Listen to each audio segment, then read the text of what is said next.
Okay, so I just spoke with Blake Neff. Well, not just spoke with Blake Neff. It was last night. We were in a Twitter space and it was very interesting. So we're going to have a pregame before the actual trial starts. The trial starts around, I think, 1 o'clock. So we're going to be on here and hang out. And I think it's going to take a couple hours for us to speak on this. So everybody come on in and drop your city in the chat. Let me know where you at. Drop your city in the chat. Let me know where you at. And like I said a second ago, I just spoke with Blake Neff last night. Shout out to Allie. Allie told me that they were on a space and I came in there. They brought me up on stage and we all had the opportunity to ask questions. All right. So I need everybody in the chat to let me know if you guys can hear this, because if not, I'll do it in a different way. Okay. So let's see. So let me know if you guys can hear this right here.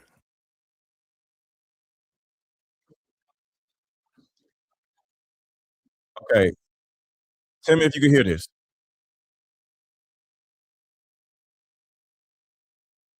Let me know if you can hear the space. Say yes or no. Let me know if you can hear the space.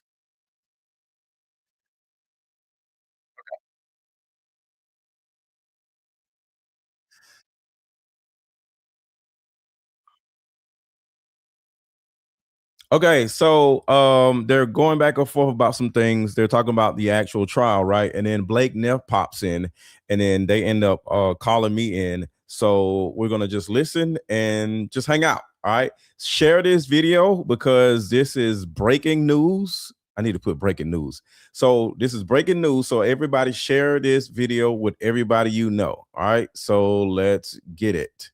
Wait, somebody said they don't hear anything. Oh, so you don't hear it. Okay, cool, cool, cool, cool, cool. All right, so I'll just do this. All right, so thank you guys for letting me know. So I'll do it this way. And the woman that started the space, her name is Louisiana Girl. So shout out to Louisiana Girl for having the space up. This is her channel, right? I mean her ex right here.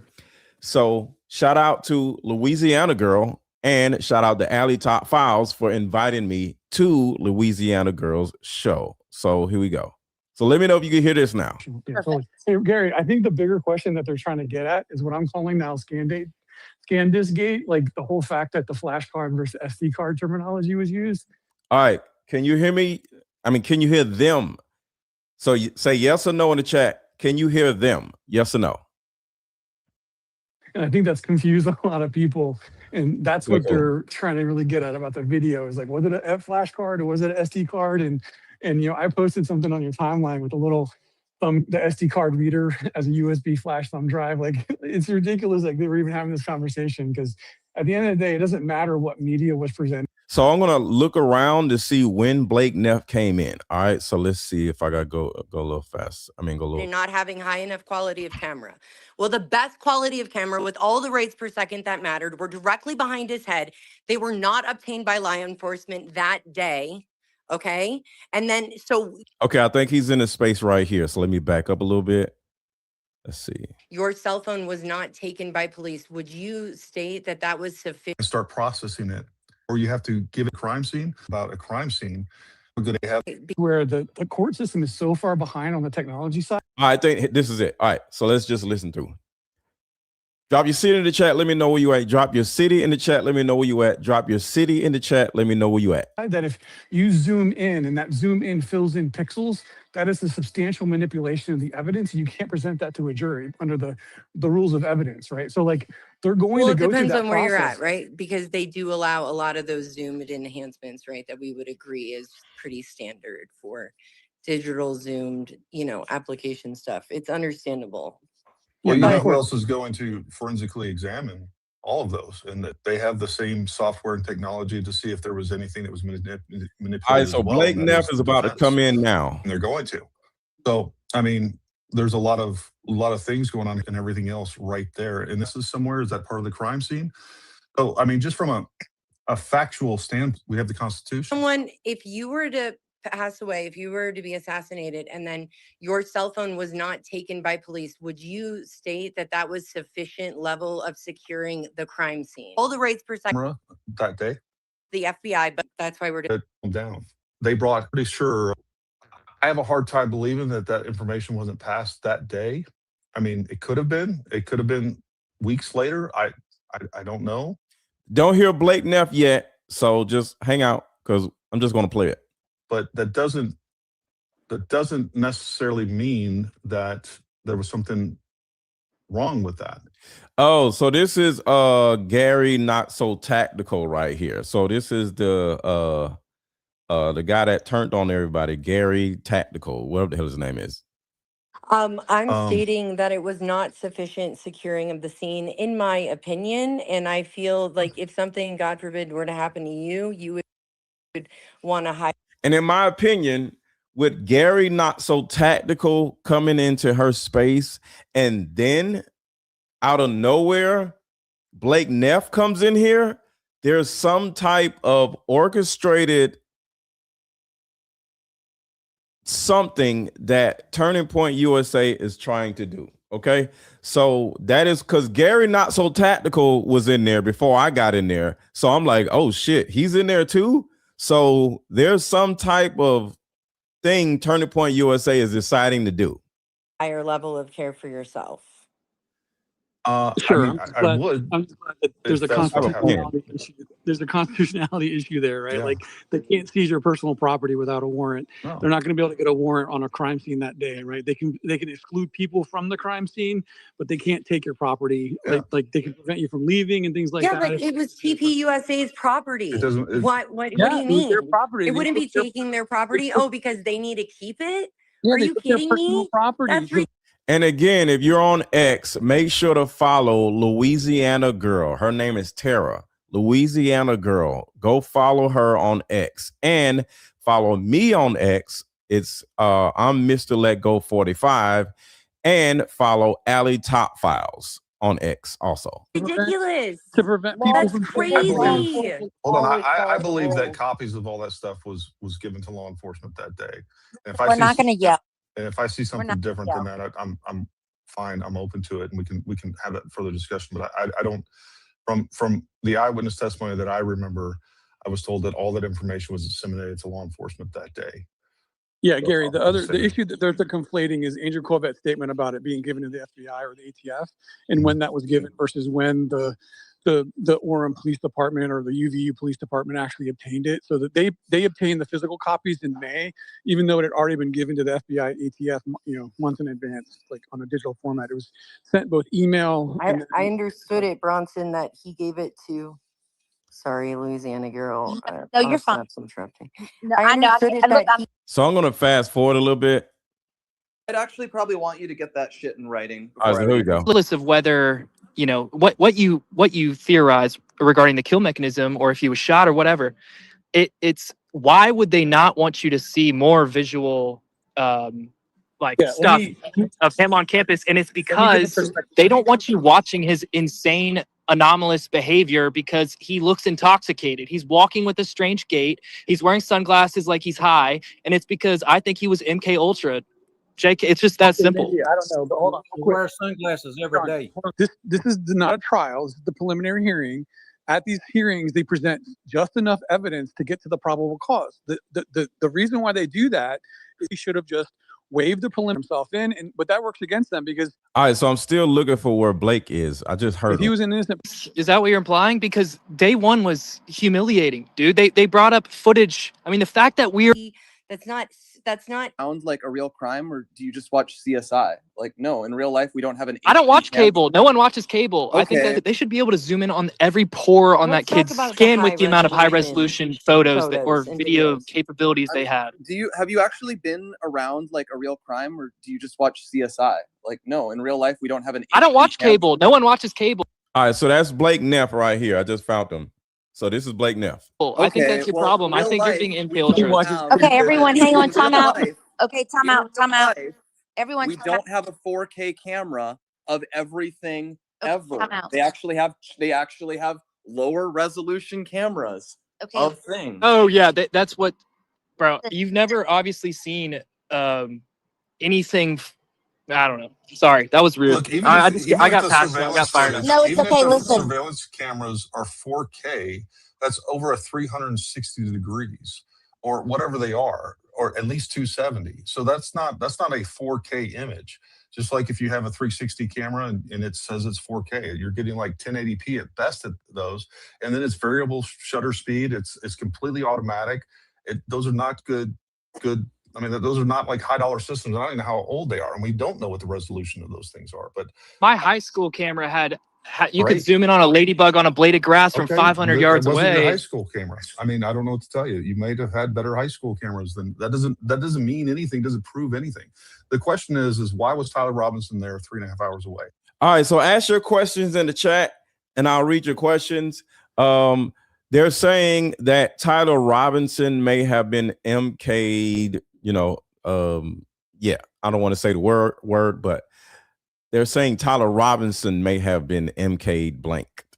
Why was his car there? Why did he clearly get out of his car? We can see the person that gets out of the car. We track. They're going to have his movements tracked from point A to point B.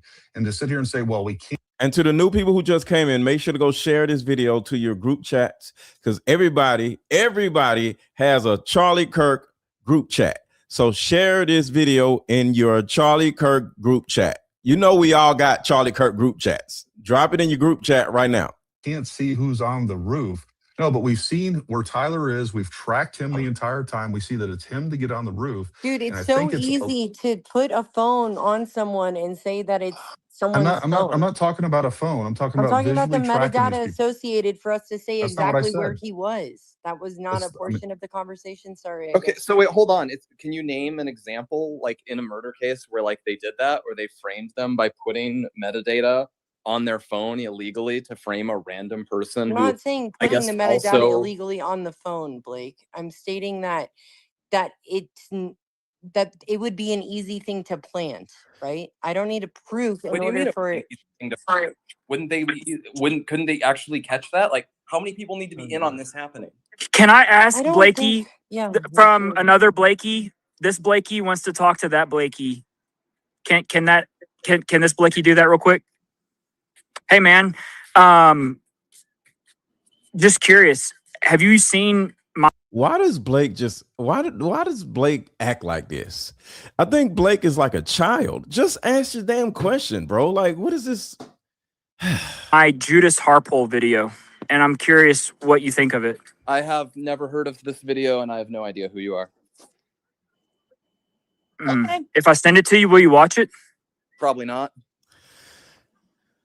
I mean, That's Judas fair. Harpole. I mean, I know Brian Harpole, and I don't think he was a Judas, so I think that sounds like a pretty dumb video. He's not squeezing something underneath his arm. He's not You're going for like coded messages on their arms now? Like, Okay, so the first thing I want to say, and when I came into the chat, you guys are easily going to be able to see that I changed the way the questions are being asked. These guys don't know how to ask questions. You don't turn around and say, so he wasn't squeezing something under, like, just ask the man questions. Stop trying to push your own narrative on another person. And you'll see how this goes down once I come in there. Because at the end of the day, my goal was to just make the man feel comfortable and just have a conversation with him and stop just being so argumentative with the guy. He's still a person, and Blake Neff didn't kill nobody. So he's not the enemy at this particular point. No, not coded messages, like an actual squeeze, like a squeeze, like he Blake squeezes. Neff, let me get you up to speed. Blake Bednarz is kind of the biggest proponent of the exploding mic theory, and he believes that there's a device underneath. Pendant. We switched to pendant back in like December. It was a mic. We move it on to pendant, but he believes that That shows growth. He believes that Brian Harpole is squeezing the device underneath his. Good morning, everybody. Say good morning. Good morning, Jeannie. Good morning, everybody in the chat. Sorry, I did not say good morning. Where are my manners? So good morning to everybody.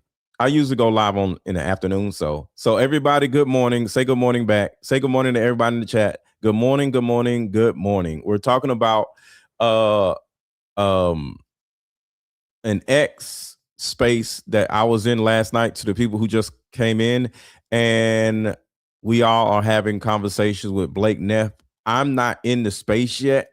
I don't know when I come in, but I come in a minute. But everybody say good morning to each other, and we're talking about Blake Neff being in the space answering questions. Arm to set off the exploding ended. Okay, why would you believe that when it's like extremely obvious that Charlie was shot by a bullet? Is it? Bullet? Yes. Is it? Hey, Yes, it is. I was there. I was there. So since I was there, I know that Did you see it? extremely loud You didn't crack see a bullet, happened in front bro. of me, which was facing out towards the crowd. So He was shot by a bullet. What do you mean? Talking about I was there. Like you seen the bullet. You didn't see nothing. You ran away like a girl. Shut up. the giant Hey, Blake. sound. So you know that Blakey, I will. Can I offer you this? No. I will donate $10,000 Oh my to God. Turning Point, whichever Turning Point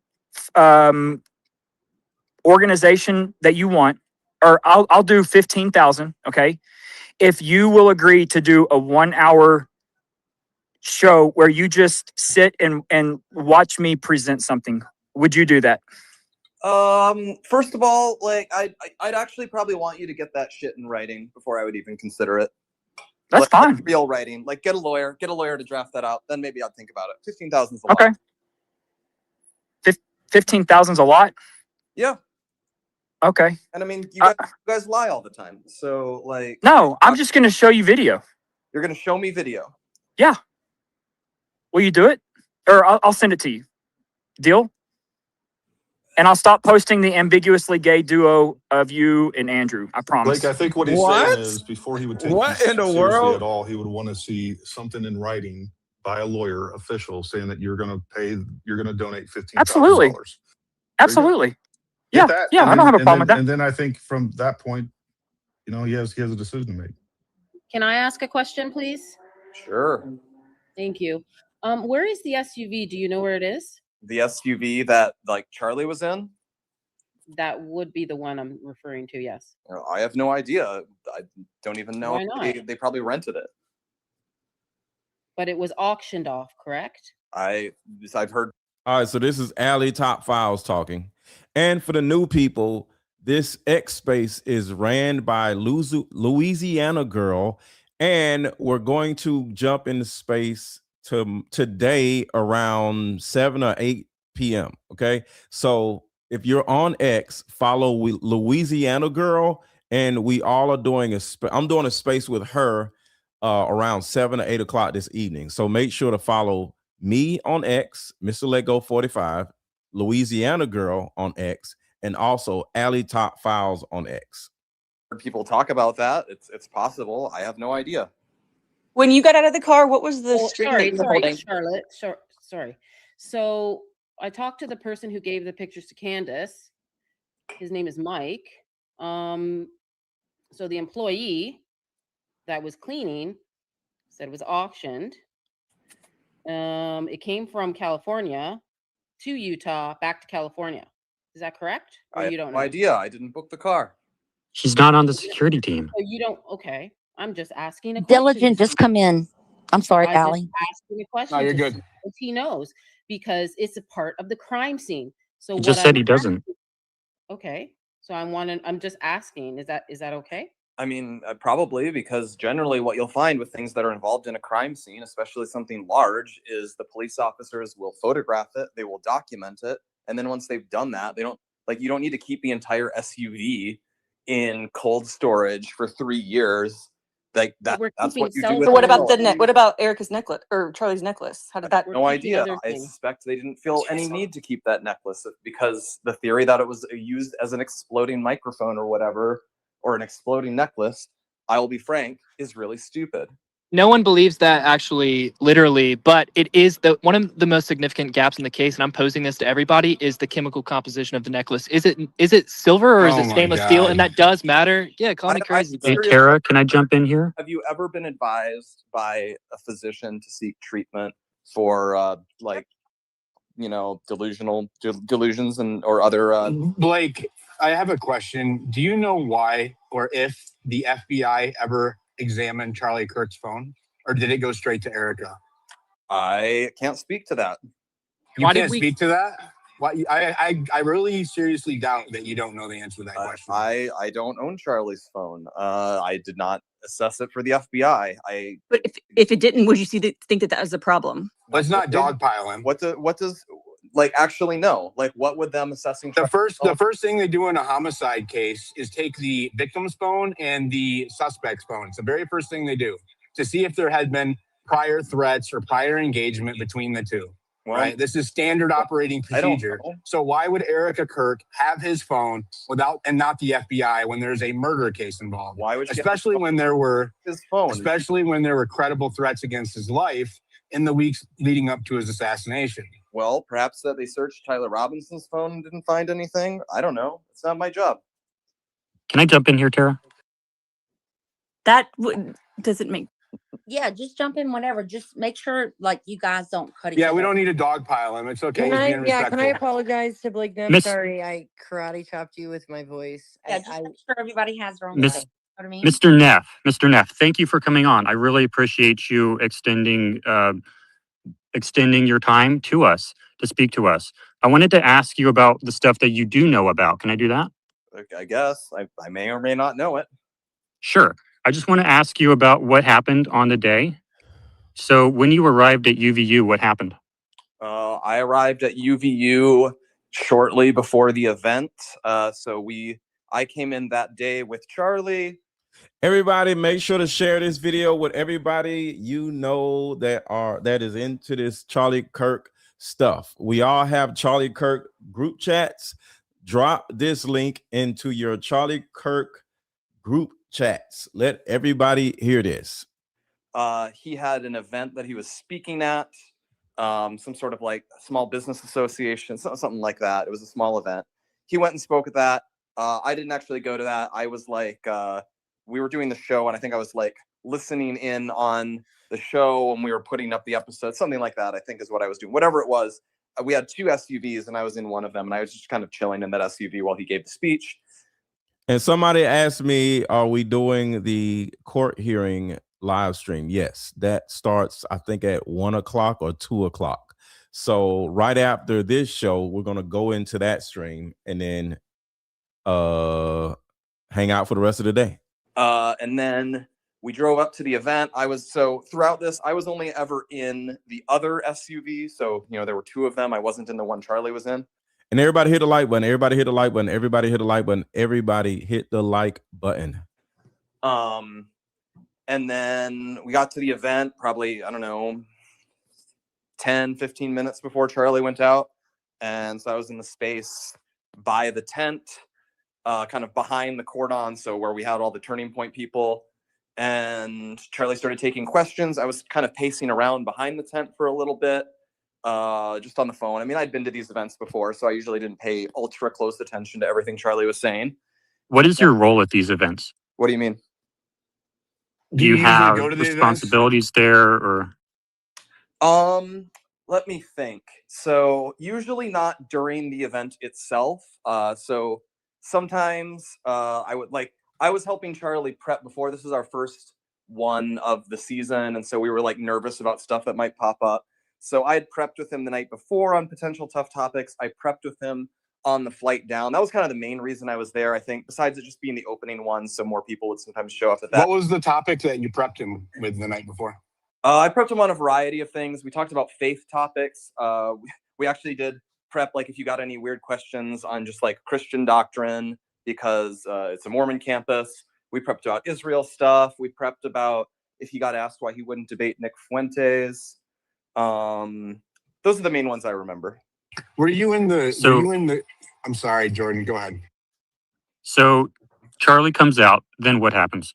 Charlie comes out, he starts answering questions. I remember maybe the first question, if not, it was a very early one, was asking him, like, it was like kind of an extended back and forth about Mormonism versus Protestantism. That went for a while. I want to say like 10 minutes or so. And then either the next question or the one after it was, of course, starts asking about the transgender shootings. At that point, I'd moved sort of towards the front and to the left of where Charlie was speaking. So that's why I'm like on some of the videos of what happened.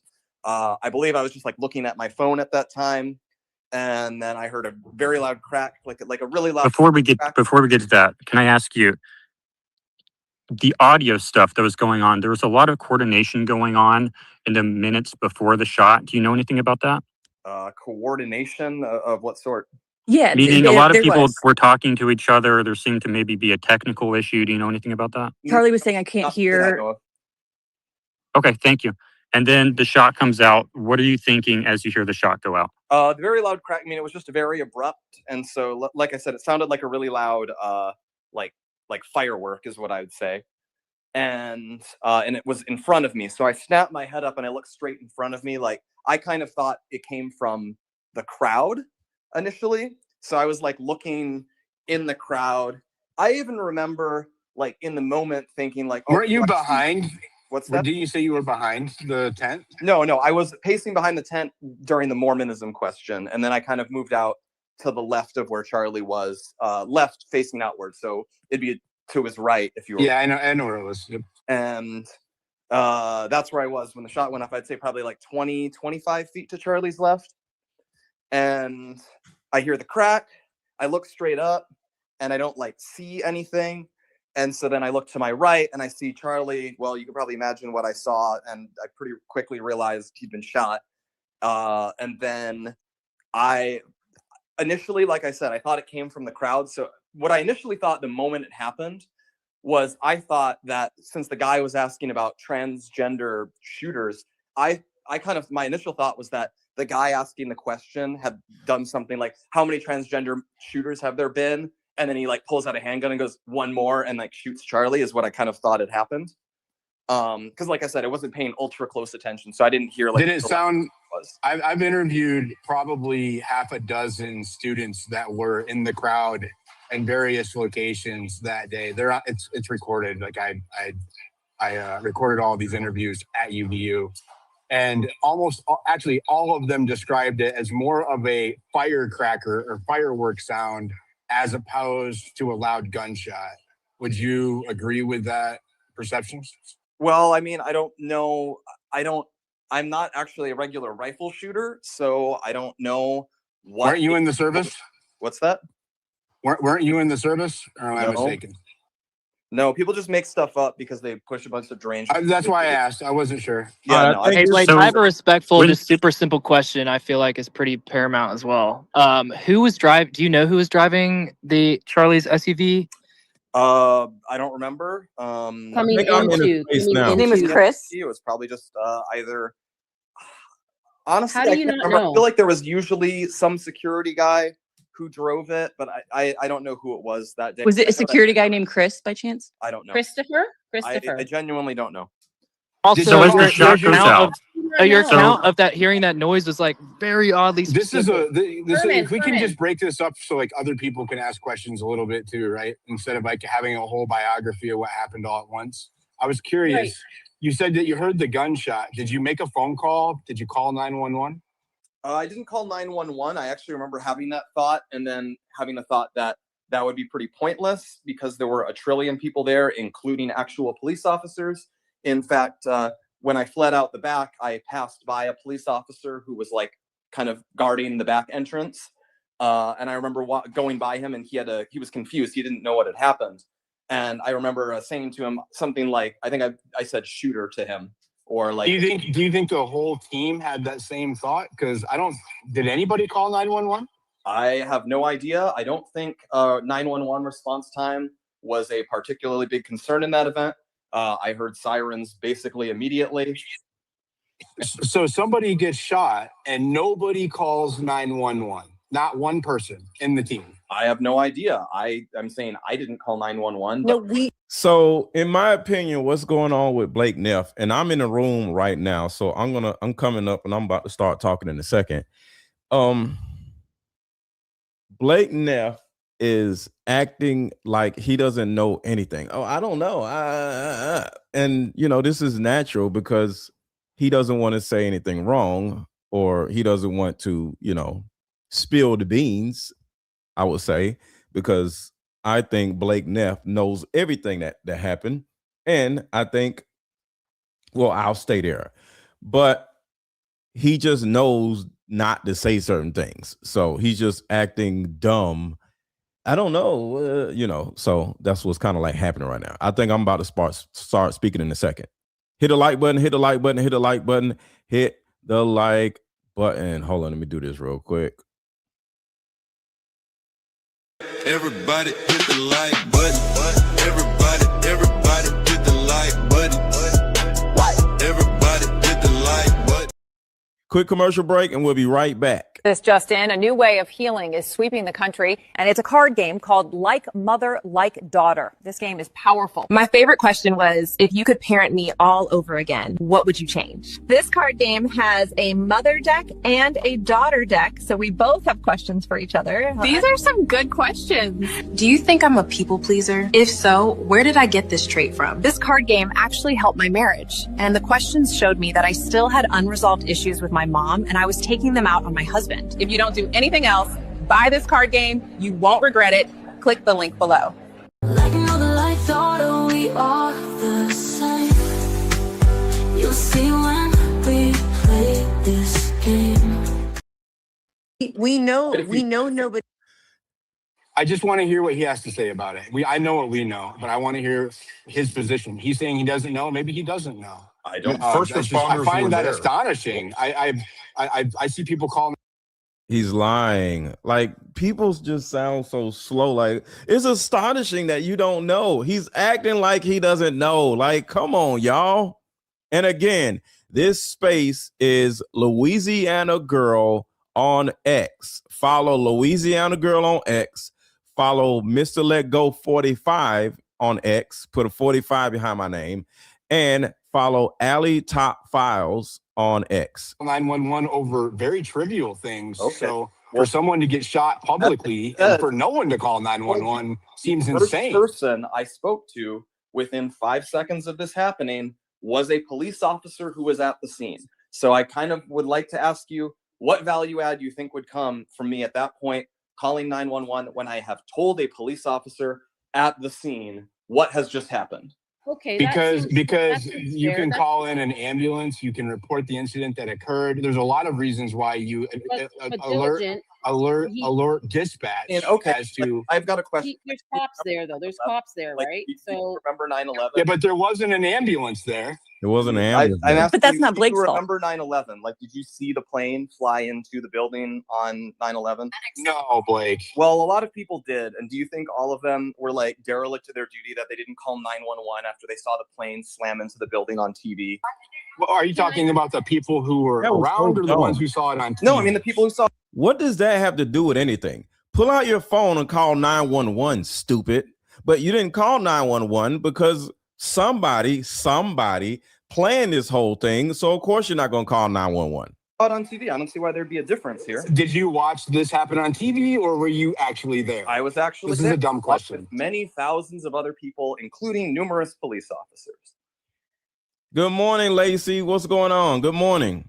sorry, But there was no ambulance. Did you know that there was no ambulance there?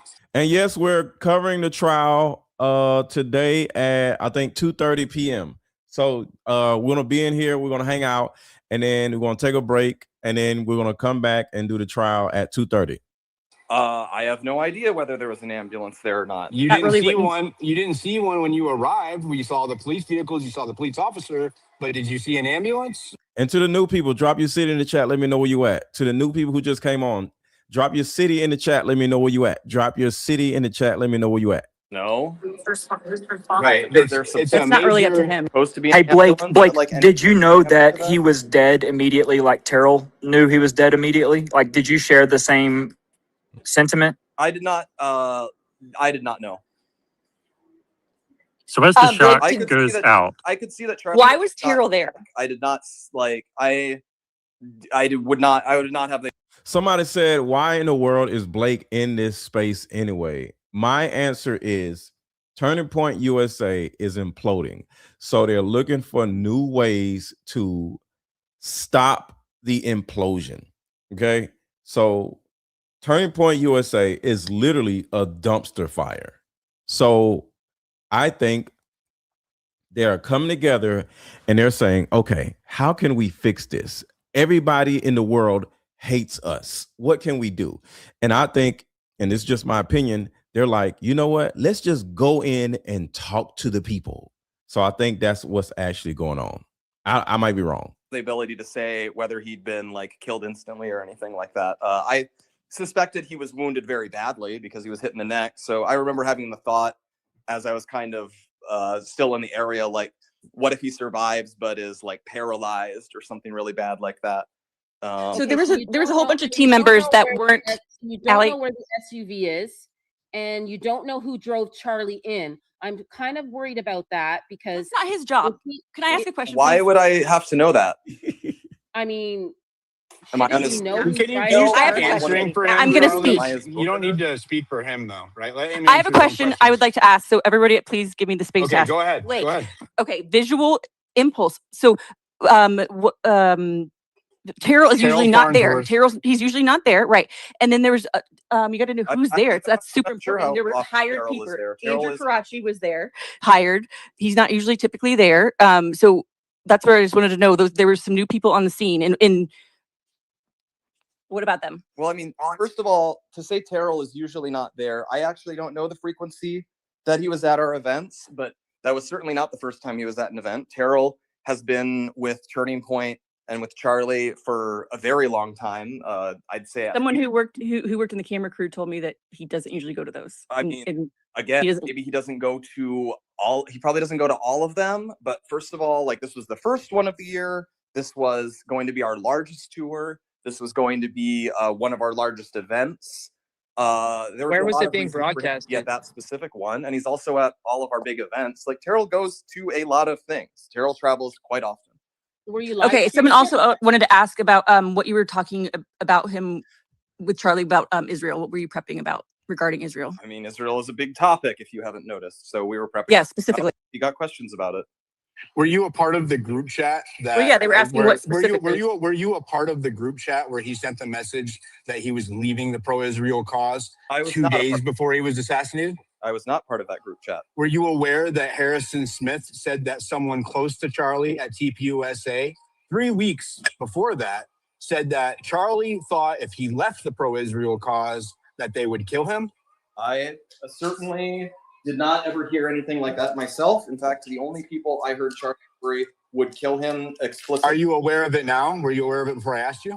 I've heard some allegation to that effect, but I have never. I mean, it was posted publicly 3 weeks before Charlie died, so it doesn't even matter if someone that you know can verify that they said it was true. How can you verify that he said it? He said it. It It doesn't matter because of the temporal, the chronological proximity. 3 weeks before he died, we were told by a mutual that if he left the pro-Israel cause, he was going to get killed. 2 days before he left, or 2 days before he was assassinated, he said he was leaving the pro-Israel cause, and then 2 days later, he's dead. Well, right? You don't think that's significant, Blake? Days before he was dead, he also told me that the trannies were going to kill him. So nobody said that. What? No grown man is like, the trannies are going to kill me. Live streaming? I don't believe so. Maybe we were, but I don't think so. Does anybody in here believe that Charlie Kirk was sitting around saying, the trannies are trying to kill me? Like, what is he talking about? What does that even mean? Yo, man, I think the trannies are trying to kill me. Like, men don't even talk like that. That just sounds stupid. Like, what the hell? He's just saying dumb shit. Of course they were. They said it. We see an HDMI cable going into the LU-300 Israeli unit, which I'm not being anti-Semitic here. I love Jews. I love Torah. I love Mormons too. But my point is yeah, I shouldn't have said the Israeli part, but you certainly had the capabilities to go live. You had 2 cellular bonding units on the AV table. I wasn't debating whether we had the ability to go live. I just am not sure because I don't know that we. So how do you not know that? Who was watching? I genuinely don't remember because How can you not remember? It was the first. It was the first event of the season, man. If we can't hear both of you talking at the same time, let him finish. Upload videos of it. We would release the audio of it. Like, we would release it in a million different ways. I just don't recall if it was actually being live streamed, because certainly not all of those were live streamed. Well, the FBI didn't have it until May and June. You don't seem to know a lot for you think it's Tyler Robinson. You don't seem to know all the facts. Like there's a lot of things that you don't know. What exactly are you upset about? Like whether I don't know whether we were live streaming or not. That's a complete. Hang on, all kinds of things. Yeah. Time out. You guys, please don't talk over each other. Like, let's just finish your sentence, and I just don't want anyone to fight. I want to. And what I try to tell them is that sitting here just going off on the man, disrespecting the man, talking over each other, just makes us as a community look dumb. Like, have a conversation with the man. Everybody is trying to jump in because they think this is their first and last time ever getting an opportunity to ask the question. Just take turns. We're not children. I hear all of you, right? So let's just try to go there. Okay. Are you guys good? That's good, Cajun Queen. Thank you. Okay. Come on, Blake. What you got from Utah? What do I got? I'm here. I'm looking for Blakey. Where is he? Earlier, you guys were asking about the SD cards, and Blake may be able to give you some clarification on that. Blake, I have a question about it. I had heard so months ago. Go ahead. That I had heard months ago that when everything had kind of calmed down, they pulled everybody up into a room, and police started questioning. People started handing over pictures, video, and SD cards. And no, Charlie never said that. Exactly. Charlie never said their trannies are trying to kill me. He's just making up stupid shit. Things like that. Who said this? You or Blake? I just said that earlier. But what I'm telling you, that was told to me by people. How do you know that? Because I've talked to multiple eyewitnesses that were there. Well, Blake was there, right? That's my point. I'm asking Blake. I didn't have a recording to give them, so I was not involved. I mean, it sounds like you're giving a version of the story, and then you're asking Blake. So, which is? I just sat there and said that I was told this. He can confirm or deny that. Like, why are you such a dick? Right. Blake, Neff, give it bro to respond. I'm not being a dick. I'm not calling you names. You are being a dick. And like, now you're for deflecting. No, I'm not deflecting. You're just Blake Neff. Hold on, time out. This is my space. Blake Neff, give him a minute. Like, let him respond. And then you can counteract that, okay? I have 14 requests for speakers, and I know there's plenty of people that's pissed. Like, because I just can't have them up. I can't. I want to, but I can't. So let's just not be disrespectful to the other person, right? So please, I'm asking you to be nice. So, Blake, do you know much about the SD cards that were taken by Terrell Farnsworth? Not really. Not really? Oh my God. Like, what am I supposed to know? I'm not a technical. That hasn't come up around the coffee pot, like at the office. What?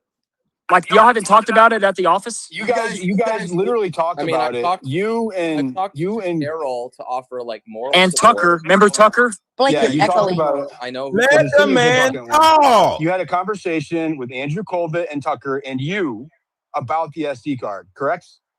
I don't remember. You were sitting there. It's recorded.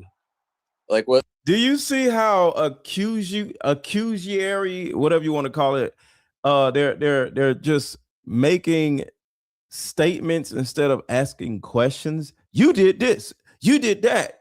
Like, this is kind of like talking to your lady and she thinks you're cheating. This is not a good time to talk to your lady if you just came home and she thinks you were out cheating. This is accusatory. That's it. So this language is very accusatory language and is off-putting. And why in the world would anybody want to stay in here? This shit is just crazy. Have y'all ever got have y'all ever came home and your girl thought you were cheating and she was just yelling at you or whatever, and you can't even get a word in edgewise? That's how this seems. This is very accusatory. It's just stupid. But was this like our show? You don't remember Tucker? You're sitting there with Tucker and Andrew Colbert and don't remember having this conversation? I mean, You when participated. did the conversation occur? I've had a lot of conversations, and I've had a lot of conversations too, but I remember it. You remember all of your conversations ever? Like I remember you're most of expecting them. me to know things that you have fixated on. Okay, so let me ask you this: Do you know that Terrell Farnsworth took SD cards from the cameras at the crime scene? Yes, I know he took SD cards out of the cameras because people have flipped out about it for a year now. Okay, and then do you know what happened? So he handed them off to Phillips. Is it Goldsberry? Is that his name? Goldsberry? I got it right. He handed them off to Phillips Goldsberry behind the tent like a drug deal. Do you know why that went down like that? I don't know, because he wanted Philip to keep it. So he hands it off to him sideways, like very conspicuously. You don't think that's strange? No. Okay. So I'm actually going to push back on this. Like, you Go guys ahead. ask these bizarre questions, like, why don't I know who the driver of the car is? Why I did asked you Terrell what you Farnsworth knew. give an SD card to a different employee of his company? Why? I have a don't we know question the that's not I bizarre. led with I built a necklace? foundation and I And said, going did to you push back know on this, that? because no, I don't think it's weird, because since I was there and since I, don't have a lithium deficit, I see that Charlie was. Do I sound by a particularly woman, insane to you? and that the evidence lines up quite well, and the idea that Terrell Farnsworth, a person I have known for years, and his family, the idea that they were involved. I'm not blaming him for anything. I'm trying to figure out why he did what he did. Involved in some conspiracy to murder Charlie is completely. I've never made that claim. I've never made that claim. Furthermore, the idea that them taking the SD cards are a key part of any conspiracy is itself really preposterous and doesn't make sense, and nobody has ever been able to describe. Anybody knows that you don't disturb key evidence at a crime scene. Any retard that has a fifth grade level Wait, education. it wasn't a crime scene? No, it wasn't. It wasn't designated a crime scene until It it was wasn't a designated crime scene. Oh, if you didn't know that, no crime occurred. You know who has the expertise to decide whether someone disturbed a crime scene such that it deserves censure? The police. And what have the police not done? They've never charged Terrell Farnsworth with disturbing a crime scene. And as far as I know, they've never fined. Is it the same FBI institution that was arresting Trump and raiding his house? Are these the same institutions that we're now putting blind trust in, Blake? I don't know that the Orem Police Department ever raided Donald Trump. So didn't the FBI handle most of the evidence in this case? We heard that today. You watched the live stream today. The FBI would have only gotten there a little while after the shooting happened. They wouldn't be involved in immediately securing the crime scene. They were there that day. Okay, they were there that day. Well, were they there that minute? Because that's so you said that you knew Terrell took it. The reason why I asked you that is because I'm trying to figure out, right, why Terrell didn't give them the original SD cards. He turned in a flash drive and then he gave them a Google Drive link. If you SD cards that fit in those cameras are micro SD cards. You know that. I know that. Anybody with a brain knows that. They're not full-size computer flash drives. So he transferred the video content from the SD card to the flash drive, which means that the police, the defense, the prosecution, nobody has the original. That's the problem with him taking the SD cards, right? Is that there needs to be a chain of custody for evidence like that. Those are the closest cameras to Charlie Kirk when he died. They have the best perspective as to what really happened. And instead of them leaving in the hands of the police or the FBI, they walked off in the hands of Charlie Kirk's staff. That's a problem. No, it's not. Not really, because they turned them in later. Get off the gas, girl. No, that's not right, man. That's not right, Blake. Well, okay. Get off the gas, girl. Like, what the hell is going on? Get off the gas, girl. All right, so let me read the super chats real quick. Shout out to dear Gene. Gary said it was not a crime scene.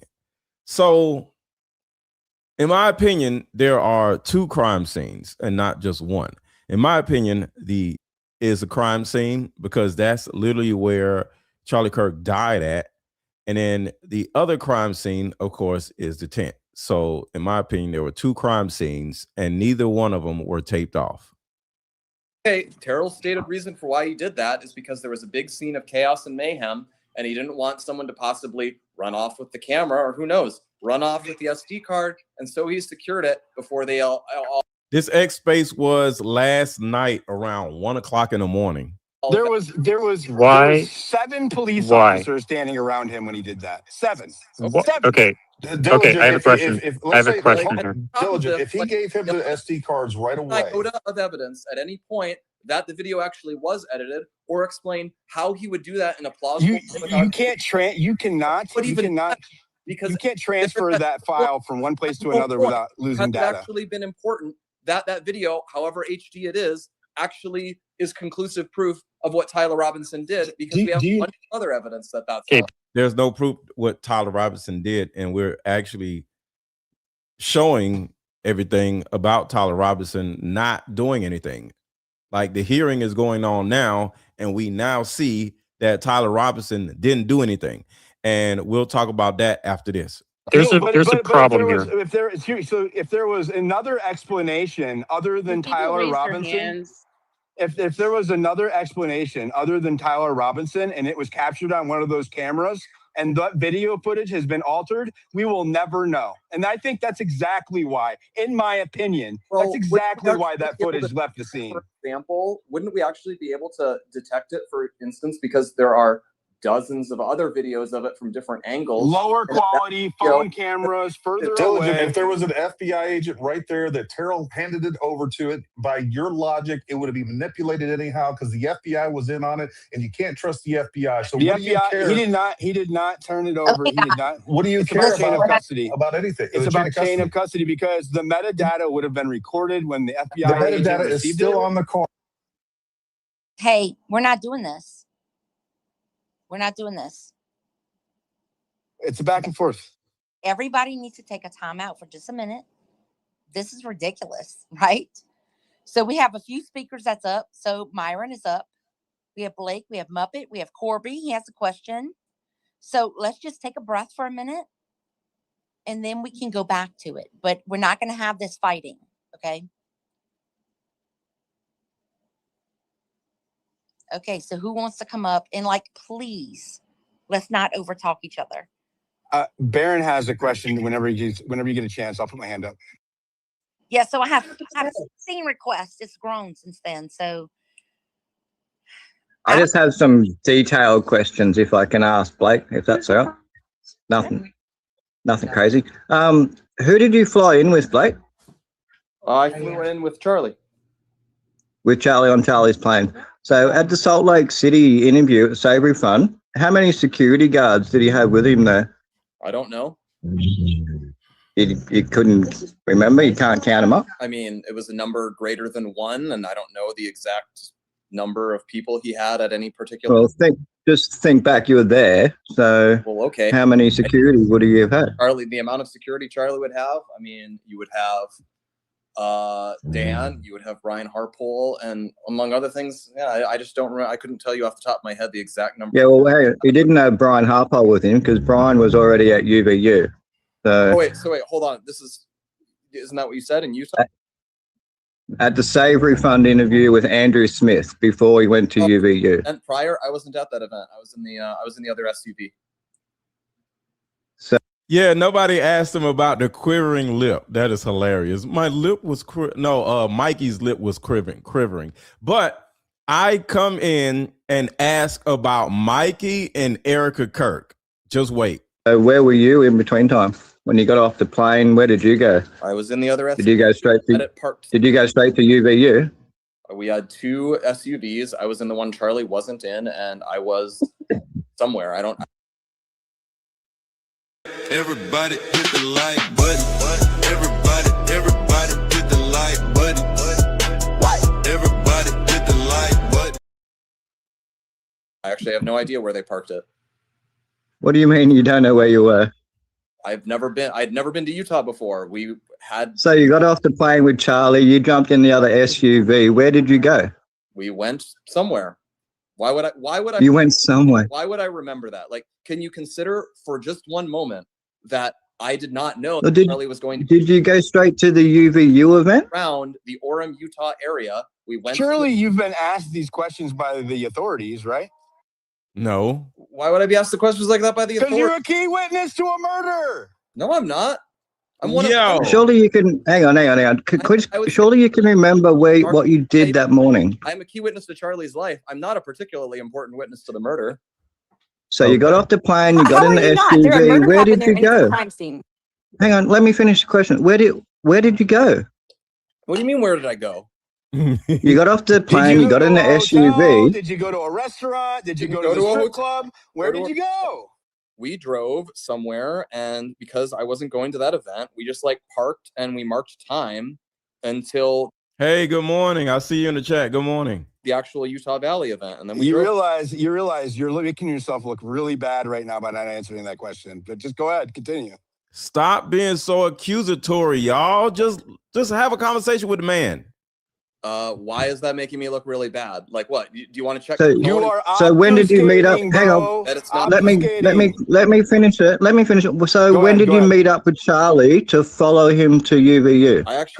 I don't believe I ever did meet up with Charlie. I think he went to that event. You followed him in. You followed him into UVU. But in the event, I believe we drove there, and I was not directly outside that event. So the memory I have is us driving to the event, and then I was talking on the phone with. You were in the SUV right behind Charlie, so you must have met up with him to travel there together. When did you start following Charlie in your ride? I don't. Yeah. Like again, you like ask these like these are incredibly important questions, and the truth They is are very important questions for details of the timeline of events for that morning. Because it is an incredibly important question. That's why you're not answering it. None of presented a single reason why this would be important. I can tell you Because it fills in the timeline of events. I have filled in the timeline to the best of my ability. I went with Charlie to Utah. No, you haven't. Sat in a car while Charlie did his speech at some event that I wasn't involved in. And So who was in your car? Utah Valley. Philip. And we drove to Utah. While we drove to Utah Valley, as I was explaining, since I wasn't in the same car as Charlie, I was on the phone texting with him various ideas on how to, because we knew we had some inkling of what the early questions were going to be, because like people would get in line for all that. Yep. So you and Philip do his questions and answers, and yep.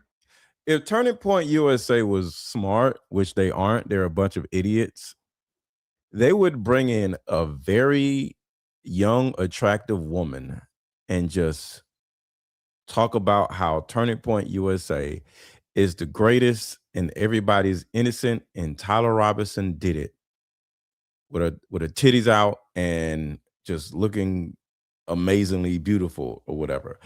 That would literally slowly cause the men, not us, but just overall the public, to start ignoring all of the facts and saying, you know what, maybe Turning Point USA isn't as bad. But they're so dumb where they don't even know how to operate properly. That's literally all they have to do. A fine ass white woman and a fine ass black woman just be the spokesperson for Turning Point USA, and a lot of this would be over, because we men are stupid, and we're just going to see some titties and a fat ass, and we're going to be like, wow. And we're going to literally love watching them talk, and their titties just jiggling while they're talking.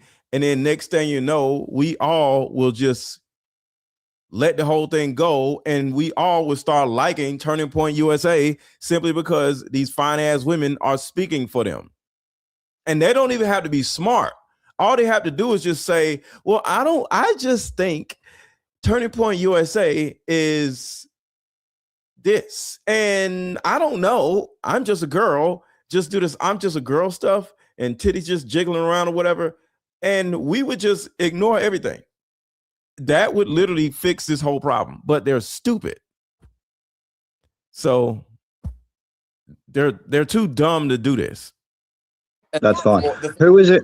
Did you have a security guy in your car? Excuse me. The thing we were talking about as we were driving there was I was texting with him about arguments in favor of monogamy and Christian monogamy and stuff. He was asking for guidelines on why that was awesome. Likely questions that Mormons are going to ask. Yeah, we get that. That's fine.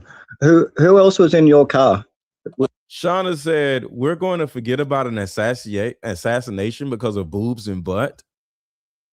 I won't, but the majority of the population will. So the answer is yes. I wouldn't, Baron wouldn't, Danks wouldn't, Jesse on Fire wouldn't, but everybody else would. Do you have a security guy with you? I don't remember the specific people in my car. I believe I. Ah, come on, Blake. Oh, why would I remember all of these things? It's pretty easy. It was just you and Danny Phillip. That might be who it was. Yeah, You could remember that. Did Charlie go inside anywhere? Like when he got to UVU, do you know? Did he go in any buildings, any restrooms, anything like that? I don't know because I wasn't with him when he arrived. I believe I arrived ahead of him, if I remember right. If you were in the SUV behind him, how could you arrive ahead of him? I don't remember because he did a meet and greet. Going anywhere. My memory is him arriving. We would arrive behind the scene where the tent was, and then Charlie walked in, and everyone was recording it. He was grabbing the hats and he was throwing them out. It was a big crowd. I remember. So were you with Brian Simowitz that morning? I remember turning to someone on our team and going, remember when this was just 20 people? And she goes, I was here when it was just 20 people. I remember that line. Yeah, somebody just said they have no idea of how good looking women look because they're all gay. That actually may make a lot of sense. So they can't find a fine woman with a nice body because they're all gay. I remember the crowd being really hyped, Right. and then he sits down and he starts taking questions. So then he didn't go anywhere. So this morning during the trial, and I know that you guys watched the stream because you. I'm yawning because of this live. I mean, because of this, I was up till like 2:30 in the morning in this space. So yes, I am yawning, but it's because of this space. I was in this space till like 2:30 in the morning. So yes, I'm tired. I just got up. I'm still sleepy. I was on the live stream with the guys for 9 hours.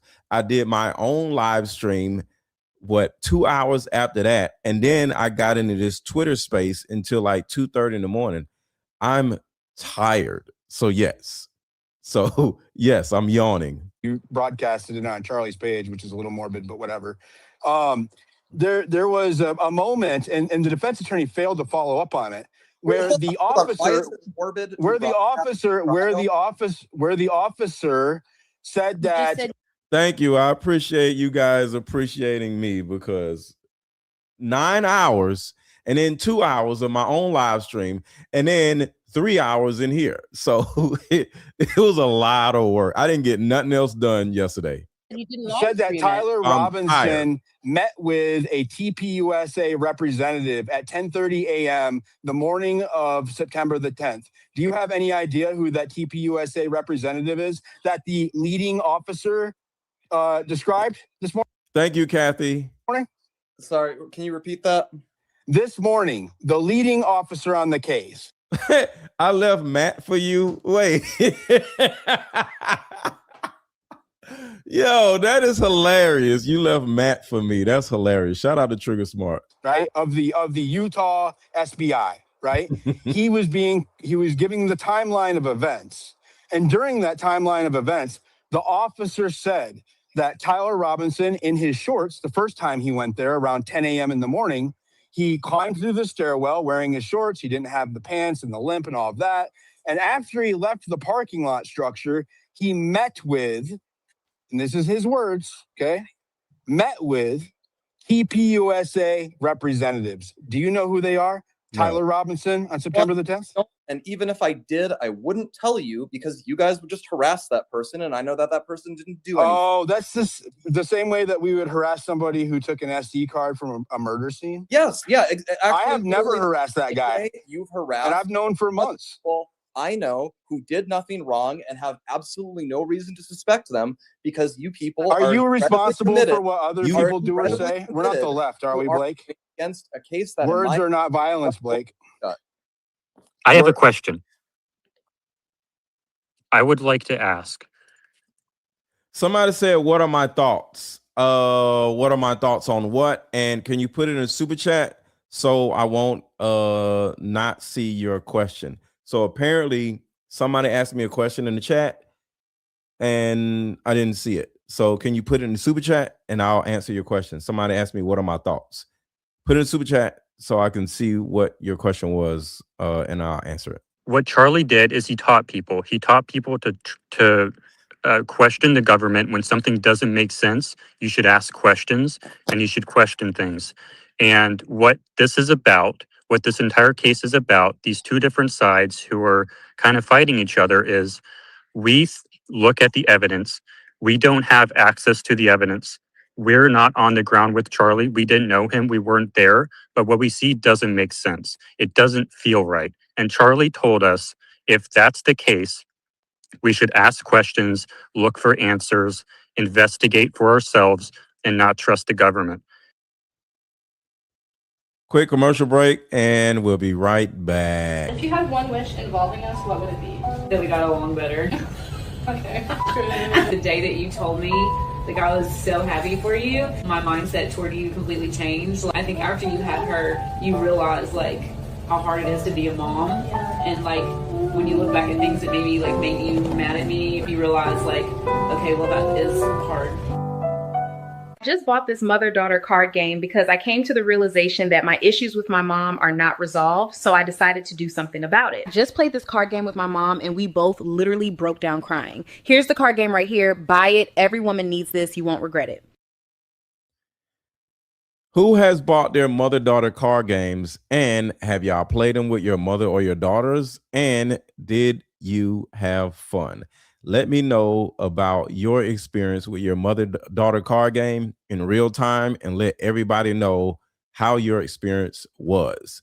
And for those of you who have not gotten your card game, make sure to click the link under this video, or the link is pinned at the top of the chat, and get your mother-daughter card game. There are 2 decks in this card game. That's why this card game is so thick. There's 2 decks in this card game. One for the mother to ask the daughter questions, and then for the daughter to ask the mother questions, because that's the only way we're ever going to be able to get through to the other person, is each person have their own questions. All right, so let's go. The olive branch I would like to extend to you is try to empathize with that. That's what we're about. It doesn't make sense to us. We don't feel like we have enough information to understand this case the way you do that might help you reach the conclusion you made. The 2020 election, every institutional authority has betrayed us for a long time, right? And we all watched this happen. This didn't just affect you guys. I know that it affected the people closest to Charlie the most, but my kid, right, my teenage daughter, watched him being shot on TikTok when she tried to avoid it over and over and over. The entire country was traumatized by that event. Wait, first of all, that's your fault and not Blake Neff's fault. So your job as a father is to keep her off TikTok, depending on how old she is. But it sounds like she's young.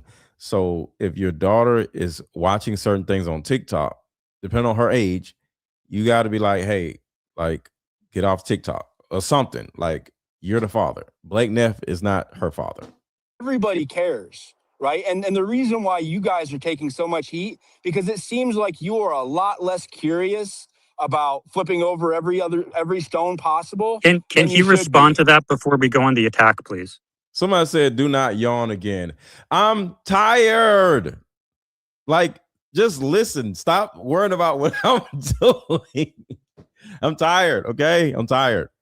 And today is going to be another full day of stuff. I'm tired. I actually, at what point, what is even the question at this point? The question is, can you empathize with that? I mean, what I would say is I can understand a generalized attitude of skepticism, but what I've always warned people, I warned Charlie about this because Charlie was more, he was more open to, let's just say, conspiracy. Somebody said, when are my questions coming? I'm somewhere in this. I'm in a room, but I'm just patiently just listening, because I'm not the type of person who's just going to come in there like everybody else. Hey. I'm not doing all that. So I'm just chilling, waiting my turn, and just listening and observing. So, but I'm about to show up in a second. I'm in the room at this point. Than I was. We would argue about the Kennedy case. We would argue about a lot of other stuff. And what I've always warned people is you cannot allow a attitude of skepticism to turn into a generalized attitude of I'm going to dismiss everything. I'm going to lash out and attack people. I'm going to believe believe narratives that are frankly manifestly insane. Are you qualified to represent Charlie on his show when he's dead? Whether I'm qualified or not, unfortunately, I believe a transgender lunatic murdered Charlie, and as a result, we can't even see him on the roof. So if he got murdered by a transgender lunatic, that allows you to speak in his name after he's dead? I don't think I've ever claimed to just speak in his name. I'm doing my best to carry on his legacy on the show that he created with the people. Well, I watched his parents walk in, and I looked up and it said Charlie Kirk is hosting. I'm sorry, that is really sickening. There's never been a thing in history where somebody has literally, from their own account, covered their own murder proceedings. A case where a prominent social media influencer was gruesomely murdered by someone who hated them in an attempt. He was assassinated. Exactly. That's why we're thinking it's a big deal. But you guys said it wasn't even a crime scene. You said it. And we believe, and Erica, his widow, believes that it would be a very unfortunate thing to just have the platform that he worked so hard to build, the message he worked so hard to build. Think about this. They took his life and then they took his life. Think about that. They took his life, which is he's dead. And then they took his life as in they became CEO of his company and took over his damn podcast. I just want y'all to think about that just for a second. They took his life, then took his life. It's the most disgusting shit I've ever seen in my life. You kill somebody, not saying Erica killed somebody. I'm not saying Blake killed somebody, but you unalive a person and then you literally become the CEO of the person that you unalived, and you become the podcaster of the person that you unalived. It's just crazy. Like, imagine if somebody assassinated me and now they're in front of you and it's a channel that's still Mr. Lego. They don't even change the name. It's just dumb. It's absolutely disgusting. These people are deplorable human beings. Be immediately snuffed out because a left-wing radical murdered him. And so for now, we have continued to use that platform. Hang on now. We'll pull you right up on that because we're innocent until proven guilty, bro. As long as Erica wishes us to do so. And do you believe? Okay, well, why did you have to AI the video? Why did you have to AI it? It's a good question. We didn't AI the video. I don't know why you AI the video. Alter the video? We did not AI or alter the video. The video was unaltered. AI Charlie, where he says, I appoint my wife? That is not an AI video. So did they, real quick, you know what, Blake, despite the fact that I disagree with a lot of what you're saying, I do appreciate that you're willing to take these questions like this. I have not seen many people from TPUSA willing to face the gauntlet. And I don't mean to be disrespectful to you. If it sounds like I am, it's just because I am highly skeptical, because we have been jaded and fucked over by the government and the authorities for a very long time, right? Well, I could reply to that for a bit. What I would say, if someone actually, I would love it if people really just did approach us and say, I don't fully understand these things. I would like some of these things explained more. I would be a lot more charitable. But what I have Can we do a town hall? Excuse me, I'm still speaking. What I have consistently seen for the past 10 months is I have seen people be extremely nasty.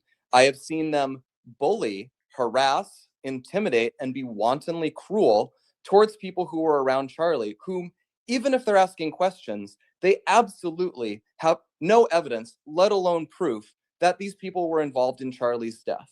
And yet they act in a very malicious and nasty way. And I've seen that happen over and over. Some of them do, but I was a major role in me taking an increasingly jaundiced attitude towards these people, because in truth, I believe that many of them don't care that much about the truth.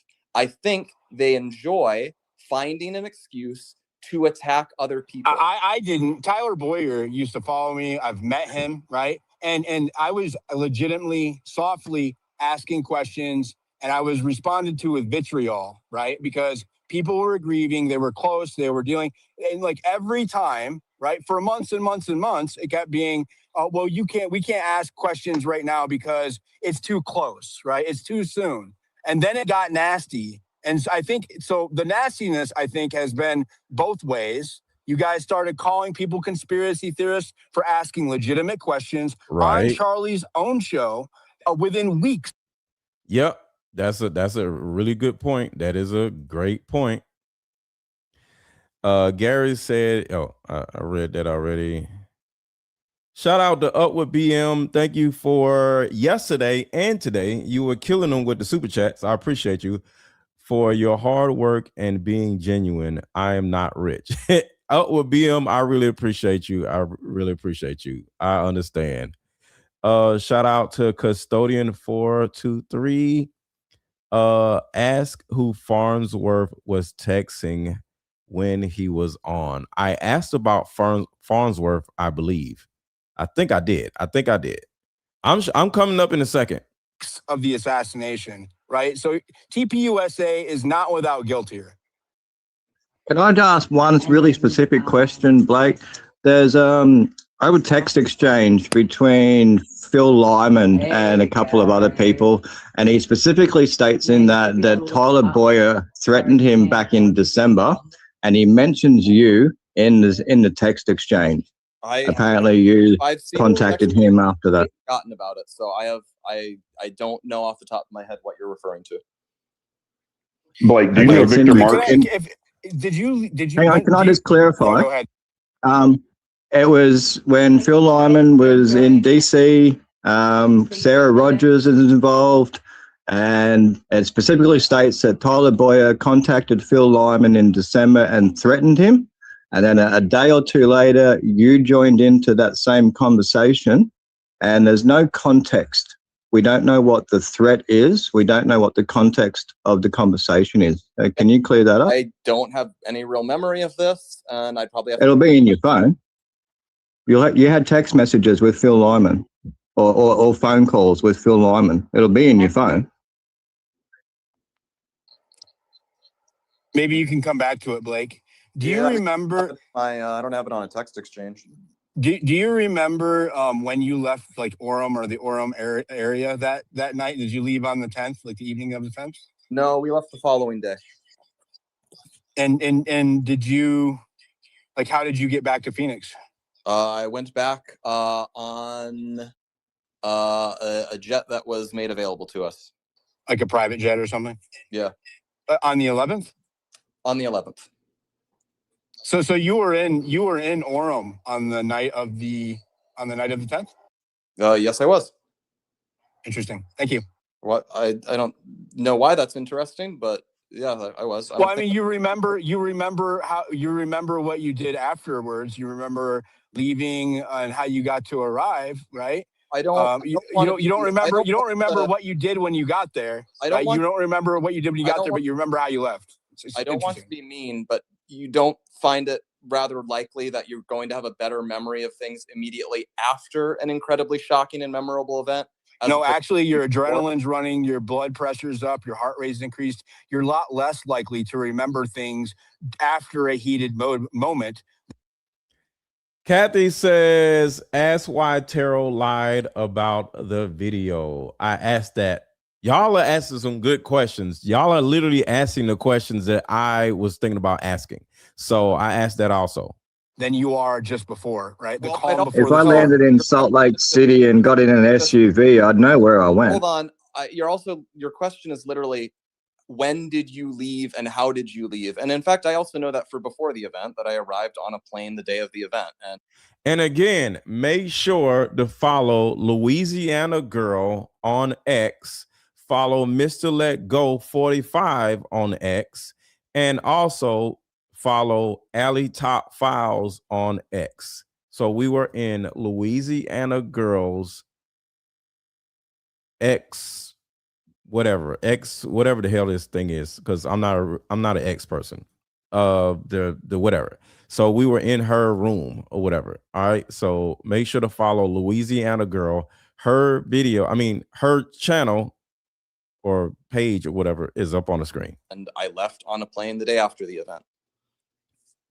If you ask me every single who was on the same plane as me, I don't remember. Were you at the hospital? I was at the hospital, yes. And then you went to, if you don't. Okay, X space. Yeah, I'm not on X, so I don't know what the hell they be doing on X. Somebody called me over on X, and I came into the space. I don't know none about X really. Don't mind. And of course, only answer what you feel comfortable with. Did you go to the hotel after you left the hospital? Yes, I was at the hospital most of the day, and I went back to the hotel that we ended up staying at that evening. And What happened when you got to the? Did you stay at the hotel all night? Yes, as far as I can remember. Can you tell us what happened when you got to the hospital? As far as you can remember. When I got to the hospital, I stayed in the ER waiting room for the rest of the day.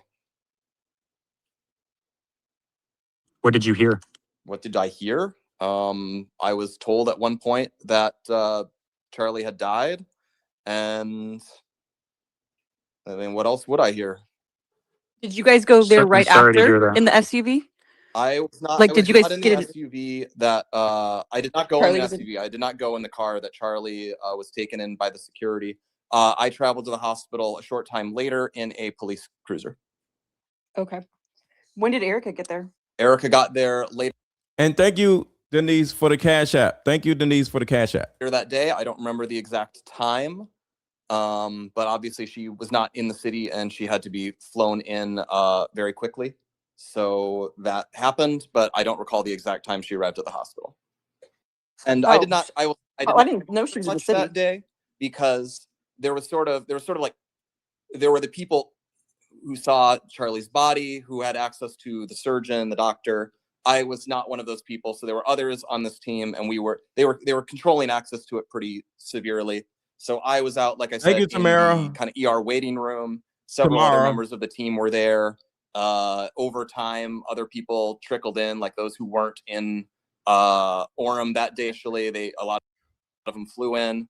Some other people were allowed in eventually. Like I remember someone eventually, because we had no food there for a long time, someone eventually got in bearing food. I can't remember what it was. I think it might have been Chick-fil-A we eventually got.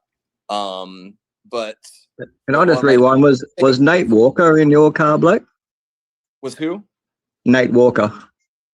I think he may have gone to the hospital with us. I don't think he was in the car when I arrived. How did he get to UVU from the Savory Fund interview? I don't know. Was he with you? I have told you I don't remember who was in the SUV. So I can't recall where specific people were at each specific moment. I have a question about Mikey, if I could ask. I mean, it depends on the question, but Mikey, I consider a good friend. All right, here we go. So right when, everything happened, you both kind of like ran in the same direction, but Mikey walked and you ran. And then in your interview, you said you met up with Mikey out in the parking lot. Can you explain that when you ran and he walked? So 2 questions. When did you see Mikey?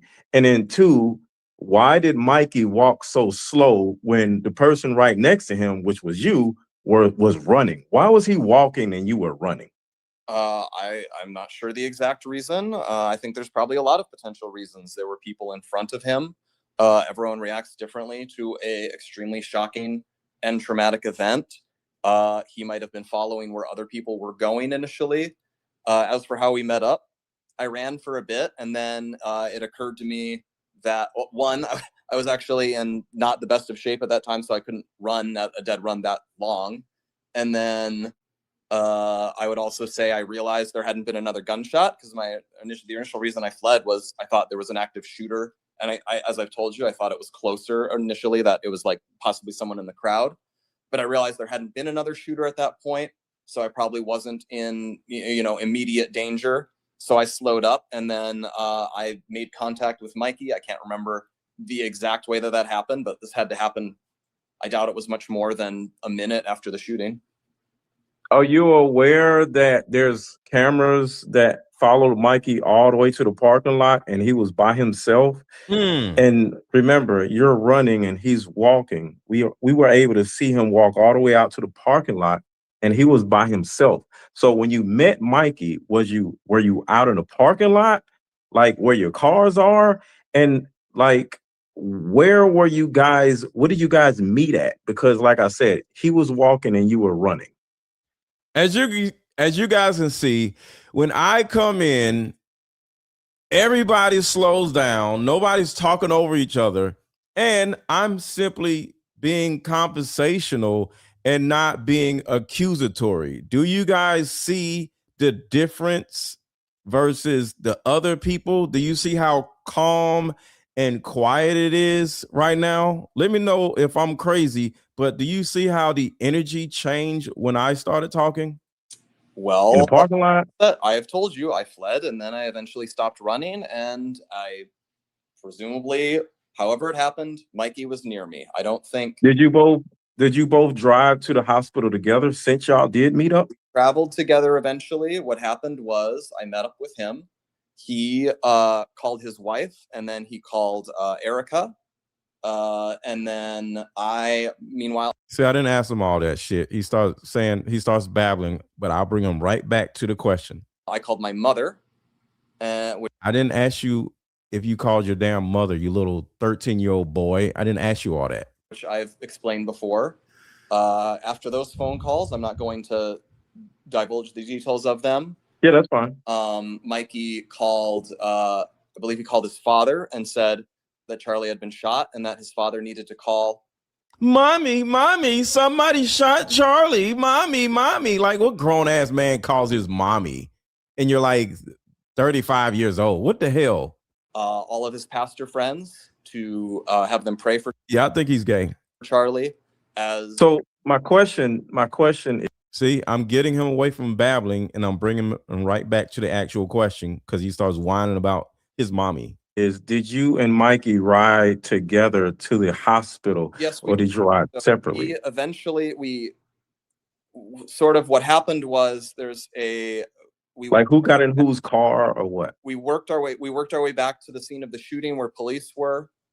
We'd gathered a few members of the team at that point, and they detailed a police officer and he drove us to the hospital. So it was so a police officer drove you and Mikey together. Y'all both went together in a police officer's car, right? Drove there together. Okay. And another thing, and I don't want to take up all the time, Terrell Farnsworth, he took the SD cards out. You talked about that already.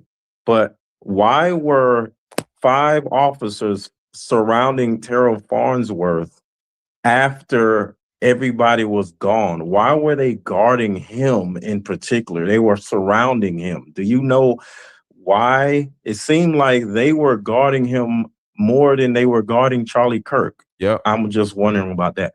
Well, it's possible that this is all happening in a matter of seconds. It's possible that they were less surrounding Terrell and they were more surrounding the scene at which Charlie had been shot. Custodian 423 asks why he can't use Charlie's name on his show. Oh, that's why he can't stop using Charlie's name on his show. Because nobody wants to listen to the Blake Neff show. See, my channel is Mr. Let Go, right? People come to see me in particular. Nobody wants to come see no damn Blake Neff. So if they were to change the name to the Blake Neff show or the Andrew Kovic show, nobody would watch because nobody gives a shit about neither one of these dorks. That's the reason why. But I have not seen what you're in particular referring to. I will say, I think, I'll just say it bluntly, I think conspiracy theories involving Terrell, who I personally know, are profoundly delusional and often very mean. In what way? And In what way? Well, because I don't think since I personally know is involving Terrell, who I personally, which Charlie had been. All right, so since I interrupted, I'm gonna back up a little bit. because I don't want anybody to forget my question. 5 officers' car, right? Drove there together. Okay. And another thing, and I don't want to take up all the time. Terrell Farnsworth, he took the SD cards out. You talked about that already. But why were 5 officers surrounding Terrell Farnsworth after everybody was gone? Why were they guarding him in particular? They were surrounding him. Do you know why? It seemed like they were guarding him more than they were guarding Charlie Kirk. I'm just wondering about that. Well, it's possible that this is all happening in a matter of seconds. It's possible that they were less surrounding Terrell and they were more surrounding the scene at which Charlie had been shot.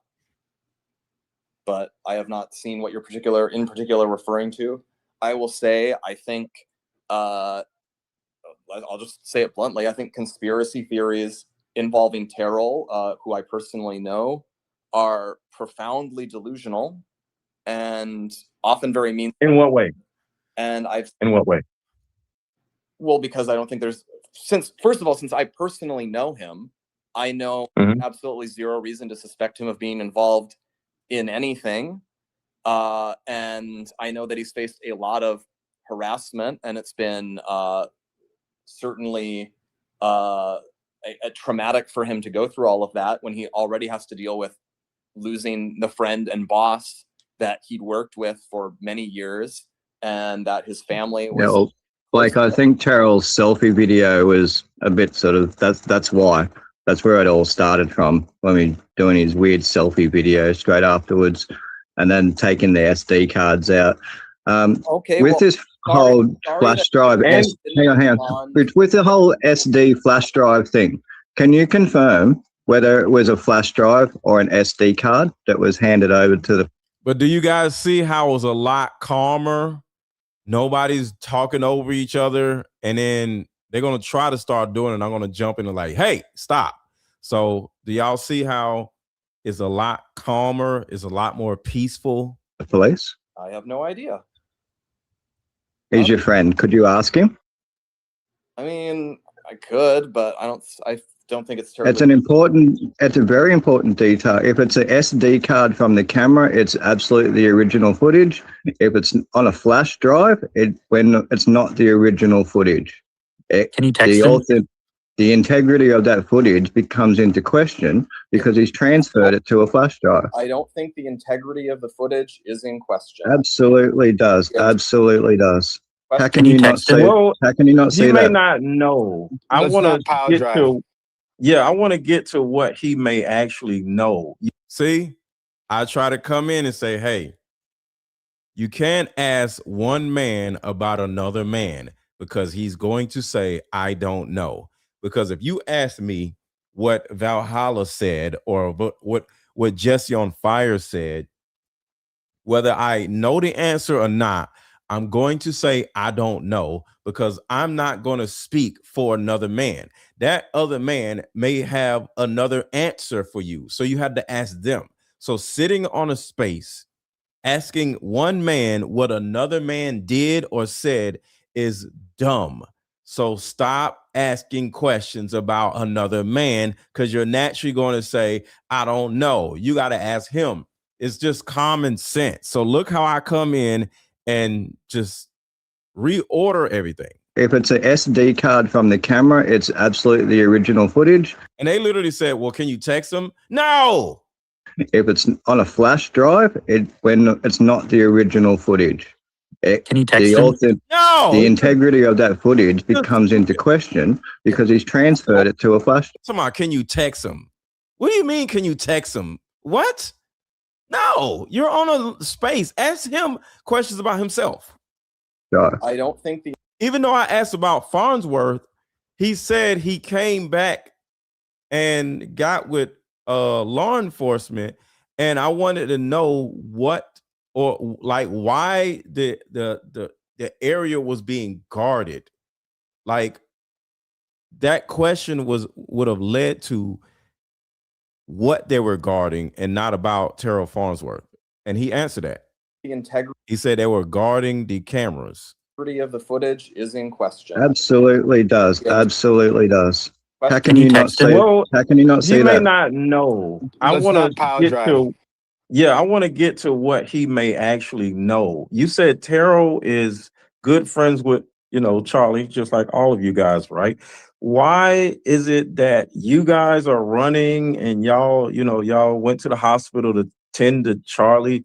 Why was Terrell just focused on, because he actually took the chair that Charlie died on, stood on it, and started taking down like cameras? It didn't seem like he was too concerned about this guy that you all cared about. And why did he take down the camera that was right behind Charlie in particular? Because that was the most important camera of all of this, because it would have shown what happened to the back of his neck. But it's like everybody's running around and you guys went to the hospital, which that's a good thing, but he stayed behind just to take cameras down. Is there a reason why he didn't go to the hospital with you two? Well, You and Mikey? first of all, I think you're probably underappreciating the large number of people affiliated with Turning Point who are at that scene. So it's actually not a valid cause for vilification that they did not all immediately go to the hospital. I would say the reason we went is we were the ones who'd come in with Charlie. We were the ones who were working directly with him. Terrell is a guy who he had a whole group of people who worked for him. He has a scene that he is the one who actually is setting up the technical scene. But hold on, taking a step back here, this bizarre, intense need to police the microscopically, every random act of random people that because you guys saw them on a camera the day it happened, you've decided to go after them. Mikey. No, we've absolutely witnessed suspicious behavior, Blake, from a lot of people. Didn't move quickly enough for them, and because he had his hand near his ear, and so they invent something that is and we're not talking about Mikey. It was all about Terrell and what Terrell did at the moment, and it's unexplainable. Human Terrell took an behavior, SD card Blake. out of a camera after a shooting. Yeah, I want to know if that SD card was handed straight to the police or if it was transferred to a flash drive and also a Google Drive I have transfer. I have an idea. But hang on, can I just one last question I need to ask, and then you can drop me down. Real fast. Blake, do you know Victor Marks? Who? Before we switch topics, Mr. Neff, would you text Mr. Farnsworth and ask him if he handed over a flash drive or an SD card? Thank you. No, I'm actually not going to do this because I think he's faced enough harassment for this, and I think this is I think it's a reasonable request. It's not like we're asking him to give us the last four of his Soch, right? Again, you got there's that's a simple question. Do you feel harassed now? Absolutely no valid reason that has ever been presented to think that Terrell actually did anything wrong. The police have never claimed. Well, then his answer has never claimed he did anything. Then his Nobody answer has should be presented easy to give, right? And that's the reason why we're asking. He might be perfectly innocent, but if it was a flash drive or an SD card, it makes a big difference. I can tell you, when I have nothing to hide, I am very open. I don't hide behind emotional. I know. I appreciate you being here. Woke answers that this hurts too much for me to answer. That's ridiculous. No, we're asking very simple questions by people that demand. I have Blake, we want to create a safe space for you. I just want to say that nobody's trying to attack Terrell. I am not going to rope in everybody else. The questions from people who I do bluntly. Okay, Terrell's already roped in. I have one. Then I'll drop. You said that you stayed in Orem the night of September the 10th. You said that you went and stayed at the hotel, but you said you didn't know if you left. You're not sure if you left the hotel that night? I mean, I don't believe I did. You don't believe you did? I mean, I probably stepped out because I was wondering if there was any food. I think is probably what I imagined, but it was late and it was a weeknight. You said that you had to get a ride from the troopers to the hotel, so you didn't have your own car. Correct? No, I did not. So how did you step out? I mean, I didn't step out from the hotel in any significant way. I may have physically stepped outside the building at some point. I didn't go anywhere else.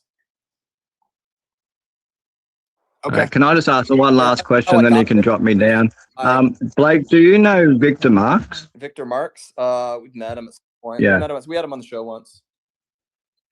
Yeah, and do you know Eileen, his wife? It's possible I've met her, but I wouldn't say I know her well. Do they do anything with the security for you guys? Does Victor Marks supply the security team? I can't speak to that. Well, Victor already did. Victor already said on the night that he swapped his team over for Charlie's team. So, are you one of the main producers of the Charlie Kirk Show? Right. I am producer on the Charlie Kirk Show. Would you be willing to, if people were willing to be cordial, would you be willing to try to arrange a more of a like with more people from the show who are there or even at the TPUSA to have a kind of very, very moderated town hall?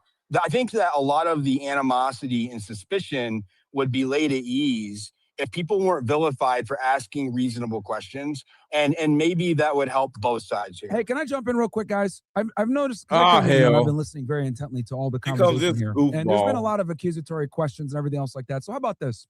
For all the people that don't believe the official narrative, you guys don't agree with it, you're asking Blake all these questions. How about you guys give him your theory and then let him work it backwards and tell you what did or didn't happen? I think that would be a little bit better because I can see that you guys are asking a lot of questions to try to figure things out. Why not just give your theory and let him tell you or fill in whatever you might be thinking happened? Okay, Blake, did Victor Marks? I think was Victor Marks a co-conspirator in Charlie's murder? No, it's actually long-winded having you guys ask like a bunch of questions at the same time. So Yeah. I think it'd be better if I honestly do. It's longer-winded for him to have like a long story narrative, right, and not ask specific questions about details. I see what you're saying. I got an idea, Myron. I've got I it. Okay. just asked a specific question. Was Victor Marks a co-conspirator in Charlie's murder? That's my theory. He doesn't know. Okay, Myron, I have a question on that line. Okay, so there is something that is unusual to me. And Blake, I wondered if you would find this unusual. So, the Farnsworths, whatever they do, they do video, audio. They've done it for years. In 2009, they made a video about like literally shooting. You're asking me about something in 2000? Yes, and yeah. You just hold on. But it's almost the exact same way that Charlie died. That they fell down exactly. He hit his neck, and so it's just. I don't understand this question, and it causes a lot of problems when you ask a crazy ass question in a room full of people trying to ask questions. So she has some crazy shit about 2009, and I don't know. This is just a stupid ass question. I would just I could show you exactly. I mean, that's an extreme coincidence. I'm going to be very blunt with you. When you see like coded echoes of real world events in videos made 17 years ago, I'll be blunt with you. I mean, it seems like if something was going to be, I mean, it's almost exact. Like, what is the answer to this question? Something happened in 2009. What answer do you want somebody to give you? Like, what are you talking about? To a T though. But also, okay, so Jack was on. I will say I have no idea what you are talking about. That's fine. Farnsworth. That's fine. Why? Like, Even what are you talking Terrell about? Farnsworth, he would have. I think he's around maybe a few years older than me, and so if this was in 2009, he'd be what, in college? A lot of them are younger than me, so they would be in high school then. Right. And so I'm just asking if you think it would be weird if there was a video that's almost exactly the same. Not really. I mean, no. Okay. Do you think it would be weird if there's a video? Ma'am, this is something that you would talk to your friends or your coworkers at the water cooler about. Do you think it would be weird? Okay, if he said, yeah, I think it would be weird. Now what? That's fine. That was your answer. And then really quick, when Jack was on the show, or he was reporting live. So when did but then he wasn't able to come. But when did Andrew? If it was scripted, do you think the script writer is going to tell you that it was scripted? No. Fly down from Phoenix. he flew down that day. He flew down that day, or flew up, I should say. From where? From Phoenix. Oh, okay. Or for wherever he flew in from. I don't want to say from Phoenix. All right, So Blake, somebody was asking you a question about no, he did fly coming in on from your Phoenix, show. and Glenn Beck said it. Glenn Beck said it was from Phoenix. I'll be honest, like a lot of you Glenn guys, Beck doesn't work for us, but I've been listening to this for a minute. Like, guys, a lot of you guys are beating around the bush with your questions. Just like straight up, give your theory. These are specific questions we've wanted answers to for a really long time. Right. We've been listening to him give his narrative and story and the other staff every day on Charlie Kirk's show for a long time. We don't need to hear them story tell. Everybody hit the like button. Everybody hit the like button. Everybody hit the like button. Like we have been for the last year. I'm telling you, since I don't have a theory. I ask questions. I want to get to the We're truth. just simply asking questions. Because clearly some people here have theories. I could tell from the leading questions, like, is it not this, blah, blah. Clearly some of you guys have a theory. So just tell them your theory, and then let's work it backwards. Say it with your chest. So this little dude is coming in here trying to disrupt the show. And because what he's essentially doing, because he's an idiot, he's trying to get people or bait people into saying some dumb shit or something crazy to make Blake leave the space. Because imagine somebody saying, okay, this is my theory. My theory is this. Like, we'll be in here till 3 a.m. Like, it's dumb. You ask questions, not share your theories. We're here to ask him questions, not to share our thoughts about what we think happened. He's setting people up to sound stupid. Theories are not questions. It's just dumb. Okay, so when you were at the hospital, Blake, were you around Brian Harpo or were you in a different room? they don't like getting answers, and they get very nasty if you try to give them any. And I will say, I don't think that this room has substantially disproven that suspicion of mine. Is there another arena you would love to have a conversation like this with somebody? Not particularly. No one has been rude to you at all. Yeah. People have been quite rude to me throughout this discussion. Is there another environment you would feel more comfortable having these conversations is the question. Not particularly. Like on your show, on somebody else's show, it's just a question. Would you be open to that? Not really. Can we come to It'll Arizona? be a little bit. Why are you here now then? It'll be less volatile. I appreciate you being here, Blake. I think I appreciate it too, but you got kahunas. It wasn't. It would like. It wasn't a very large. I joined, and I didn't realize it would be so full of this many people. But since it was here, But if you think this is a volatile environment, let's find another environment that would be more suitable for these conversations. Is all I'm saying. I said why I dislike it. It's not merely that it's volatile. I dislike it because I think a very large number of the questions are asked in bad faith. I think they are asked from a position of trying to harass people, trying to hurt people. I think they are asked by people who are often profoundly delusional, and they do not accept your answers if you simply say, I think you are being delusional and hurtful. Have I told you that you were lying one time? Has anybody called you a liar? No. Yes. Nobody said that. Nobody has scoffed at your answers. I may have thrown up a laughy People have emoji. scoffed at my answers repeatedly. They've scoffed that. You guys, look, dude, guys, cut the shit. I admit it. I have it. I'm honest, but if I have a problem with your answer, I'm gonna say something. Australian dude. People in this conversation. Guys, I literally came in here. I've been listening intently for at least 30, 40 minutes. You guys have been rude, accusatory, cutting him off, scoffing at his answers. That's a full of shit. So what I'm saying is this. I have been. I admit it. I know you have. So I'm an honest conversationalist, man. Dude, why are you still talking? It's very simple. Because you're talking, you're taking up time that doesn't need to be taken up.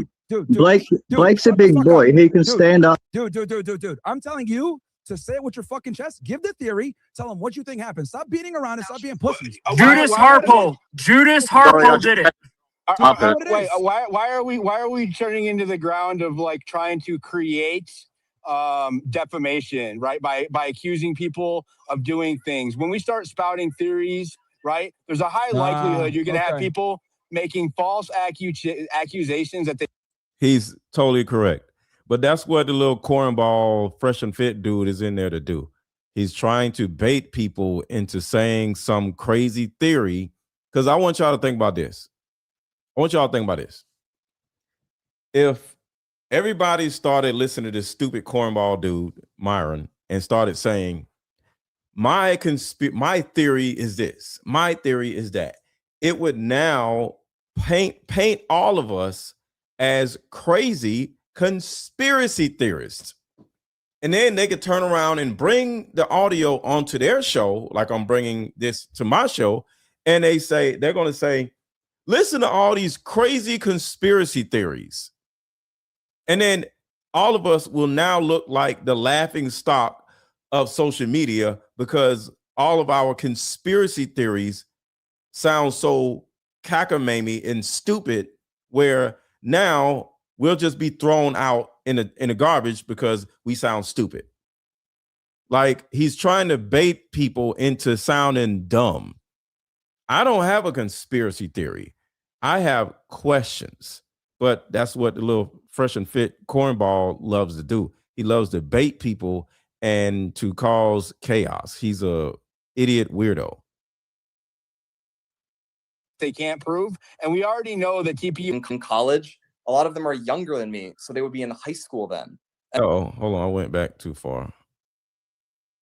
Guilty by widow or whoever, I don't care, whoever.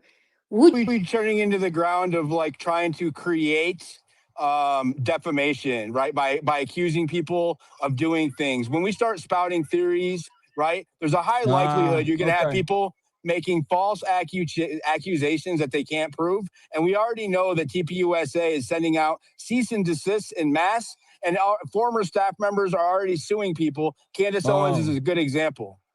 Exactly. So always remember, whenever you see this little cornball fresh and fit dude, he is the enemy. He is the enemy to every group that he is involved with. He's an enemy to women. He's an enemy to black people. He's an enemy to white people. He's an enemy to everybody. Myron Gaines is an enemy of everybody. He's a piece of crap person. Right? Okay, I would rather ask the questions that have been bothering me for almost a year than sit here and try to posit theories or accuse people of shit that I can't prove or disprove. What? Then here's the thing, though. You're asking those questions from a frame. You're asking those questions because you have an idea. You're taking up time by arguing with us. Shut the fuck up, dude. We're trying to talk to him, shut bro. your ass up, bro. Shut up. Okay. You shut the fuck up. Who the fuck are you? Who's this watermelon warrior? This is devolving. devolving. Let's devolving. Come on. I'm just saying, sir. We're talking to Blake, not you. Stop. Hey, hang on, time out. I might have to drop you. We're talking with Blake, not Myron. I might have to drop you. Pussy questions. Say what it is, man. I know, but listen, everybody. Listen, can we just take a beat? If everybody can just give, others, like, just let everyone respond, please. I don't want there to be a fight. I know we all have big opinions, but look, I'm going to be simple about this. I'm going to make it very nice and short and succinct. These guys are asking leading questions. They clearly have a theory. They're too scared to say their theory because I know that they're asking questions in a manner because they have an idea of what they think transpired on that day, and they refuse to tell what their theory is because they're scared. What I'm saying is, if you're going to go ahead and harass the guy and ask these questions, cool. Tell them what you think your theory is and work it backwards. Myron, will you look in the nest?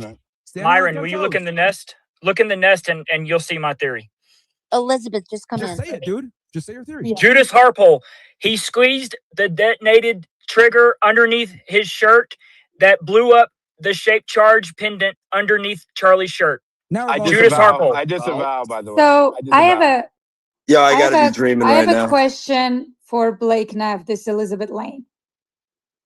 Is it okay if I just ask? Yeah, come on, come in. Great. So we've been hearing that TPUSA keeps pointing fingers at Tyler Robinson. I have a very simple question. No offense, no nothing. Blake, if you were on trial instead of Tyler Robinson, would you be comfortable going to prison on this evidence presented? Would you be comfortable being called guilty by widow or whoever? I don't care, whoever. Would you be comfortable taking this evidence where your face is not on the video, on any video? Again, it's a factual thing. We all heard there is no face of Tyler Robinson in any of these videos. I've heard it twice now. One time I was at the court when I heard it. So that's one. Number two, would you be comfortable when prosecution and defense agree there's 2 DNAs on your belongings where your DNA should be? It's your gun. It's your gun, it's your clothes. But all of a sudden then ends up some other guy's DNA on it that shouldn't really be there. Would you be comfortable if everyone called you, you're guilty, no one should ask questions, shut up everybody, go home, let's just get Tyler Robinson on a death row? If you were that guy, Blake, would you be comfortable? Yes or no? That's all I need. Yes or no? Well, if I were, so you're asking if I were Tyler Robinson, would I think I was guilty? Yeah. No. I didn't say if you were Tyler Robinson. Excuse me, if you didn't hear, let me repeat this. Yeah, I never said if you were Tyler Robinson. I said if you were in his place, not where Tyler Robinson. That's a very different question.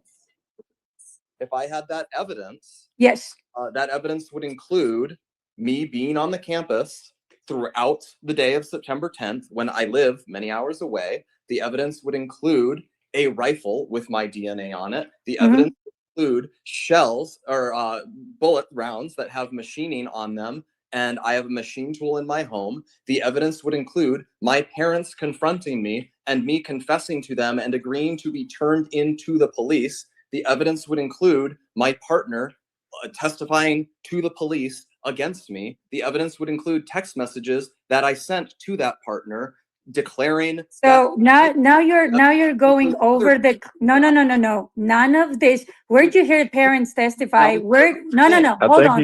You can't lie. You can't lie about this stuff. If you're gonna answer, you only said you would ask one. So he answered your question.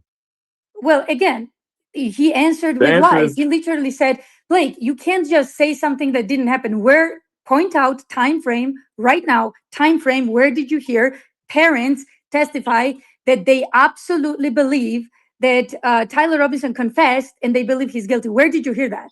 That did not happen. So if you want to sit here like just to kind of gaslight us that you are coming in good faith, I want to believe you're here for good faith. Yes, good, bro. Let's do this. Where did you hear that? I'm just giving you factual stuff from today and yesterday. Only sticking with that. I can go and like manipulate the narrative as you are right now all day long. I spoke to the parents, unlike you. I actually was there. I spoke to them directly. I know exactly how they feel. I was the one who spoke to the grandpa. I know exactly how he feels. And he disagrees with you. So you can gaslight me right now all day long, telling me, oh, Elizabeth, they did it. No, they didn't. So when you hear that, you can send me a video. I'll accept it from you, Blake. Send me a video when parents say, oh, yes, we believe Tyler Robinson is guilty. They've never he confessed said that. to all of us. I've talked to the family. They have never said that he confessed. As a matter of fact, exactly. He did not confess to the parents. Hold on. We know, but let's be fair to Blake. Okay? Very simple. Just with the evidence presented in these last 2 days, Blake, would you be comfortable going to prison? Yes or no? That's all I need from you. This will be on record. I already answered that question. Next person. Oh, okay. Great. You didn't answer the question, but thank you. The question. That's it. He answered the question. I told you he answered the question. Of course, I'm not gonna lie, Elizabeth, that was a stupid question because they don't have all the evidence. This is a prelim hearing for probable cause. You're stupid. That was exactly. Well, that's my point. They don't have all the evidence. So we need to move on to another person asking the question. I would rather ask questions that he knows answers to and not hypotheticals. That was a stupid question. We're literally in a preliminary hearing establishing probable cause. Like we clearly. Then why are they pointing? Why are they saying Tyler Robinson is guilty and stop asking questions? That's why I asked that question. There's more evidence. He is literally the defendant that is charged by the police. Dude. And they have a large amount of evidence against him. They have a Again, tremendous Blake, amount of evidence Blake, against you We're know in how a many, position to you know ask how many questions, detectives ma'am. I Just have ask worked with, another Blake? question. Blake, Just ask the question. do you believe that American? Go up the next question, or like Just ask another question. Blake, do you believe that Americans are presumed innocent until proven guilty by a jury of their peers? We're doing this trial. Do you believe that Tyler Robinson is being afforded that right? Yes, he seems to be getting that right in an incredibly exhaustive way. Is he being afforded that right by TPUSA? What? Is Tyler Robinson being afforded the right to be considered innocent until proven guilty by TPUSA? That is not a right that you get from other people. That's a right you get from the government. So, but it's a foundational principle of our country, correct? You are a conservative, right? You are presumed you are innocent until proven guilty. By Great. Why are you guys then shutting everyone like why are you guys shutting everyone off? Let's just take turns asking questions. That's all we got to do. You didn't even get to answer me. Go ahead and let him. Go ahead and answer, Blake. People acquitted are guilty. I'm allowed to think that OJ was guilty.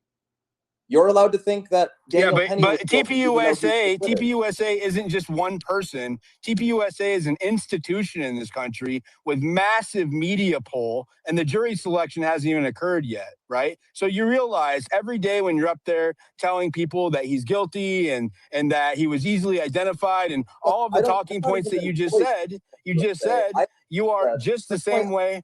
You're tampering. You are tainting the jury pool.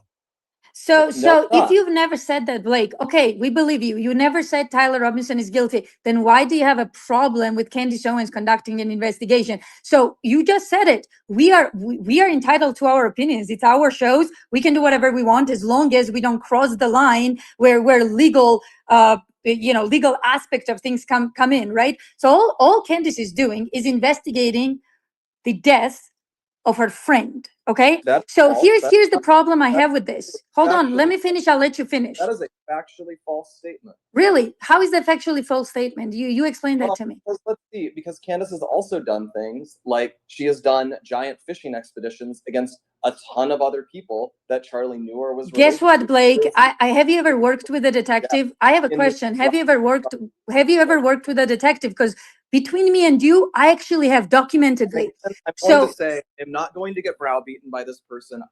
Mute her. It's okay. It's okay. It's okay, Blake. I get it. It's okay. I am fed up with this person. Oh, you're always fed up with the truth. You're always fed up with the truth. It's okay. You're always fed up with the truth. Blake, are you okay with answering another question? I'm going to answer another question, but I will not answer another question from her because I think she's acting in bad faith.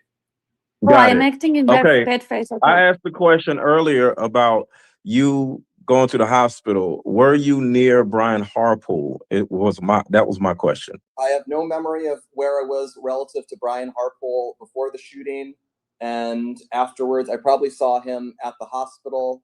That's what I just asked. I truthfully don't remember who I saw at exactly what point. Okay. Let's just ask some questions. Can I just jump in with one question? It's pretty simple. Blake, on the day, who are they live streaming to from the event? And do you know which cameras were live streaming, or were they all switching around live streaming? I would say, but where is it going to? I don't even know if we were specifically live streaming. We were obviously recording it. You were part of the setup there. They had Carol said he had a live stream going. I know the answer to this. Carol says we had a live stream going. Then I presume it was actually it was Tyler Boyer who said it. Surely you'd know where the live stream was going to. He said the live stream was being sent back to Arizona and recorded on the device. In that case, it's probably that it was being recorded and sent to Arizona because. No, he said it was being streamed. That was specifically the language. He said it was being streamed back to ops. Like, what's ops? Is that head office? I don't know. I have a question about Erica. Oh, I just wanted to hear the answer to that one. Like, he was there. Blake, you were there. Like, you were part of the setup. You set up the whole audio and helping set up the cameras. I'm not a team member. So you guys asked me questions about where it was streaming or what. You don't help with any of the technicals. So I am not. Would Andrew Cipher know that question? Would he? If he doesn't know, he doesn't know. Yeah. Would Andrew Cipher know? I don't know. Someone's got to know where the live stream was going. Can I ask my question about Erica? No. I was still asking the question. Just stop cutting me off. Okay. Relevant question. Yeah. Oh, so Andrew Cipher, he's field ops, didn't he? I couldn't tell you his exact title, but Andrew Cipher has been involved in our campus events. But hang on. How do you not know his title? You've worked with Andrew for years, haven't you? I work for Turning Point USA. But yeah, you've done events and they've been live streamed before, and you're the producer of Charlie Kirk Show, aren't you? I'm a producer on the Charlie Kirk Show, so I work for a different company. So, but you know where the live streaming works, you don't work for the Charlie Kirk Show. I work for the Charlie Kirk Show. The Charlie Kirk Show is not produced by Turning Point USA. Okay, here's my question about Erica. Are you in charge of giving Erica talking points the way you were in charge of working with Charlie Kirk? Because she's now the CEO. Are you the person that gives her talking points, helps her with her speeches? Yes or no? I have said publicly that I helped Erica with some of her speeches, but I don't help her. I do not provide her a list of talking points. I do not tell her what to say about things. I have said I have assisted her on some of things that she has done, and if she asks me to do that in the future, I will do the same, and I will not speak. Wait, jump in. Wait.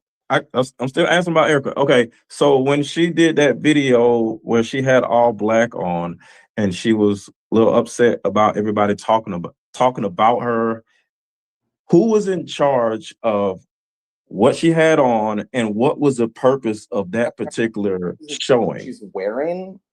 No, not what she's. Okay. We all know everything has optics. So when a woman wears all white, that means something. When a woman wears all black, that means something. Do you at least understand? Do you agree with that? When a woman shows up, how she dresses means something. I mean, I think you're probably going to read more meaning into it than any person would necessarily intend. That's fine. I will tell you, So I don't go ahead. decide what anyone at our enterprise thinks. The only person I will say, I don't even fully decide what I wear, because So I have was it Andrew COVID that? and I have bad taste in outfits. So I want. That's fine. That's fine. It wasn't just about what she wore. What was the purpose of her coming out and having that conversation with her audience like that? Not just about what she wore, what Not she even said, and what was the what purpose you're of it. referring to at this point, and I also don't see how it's relevant.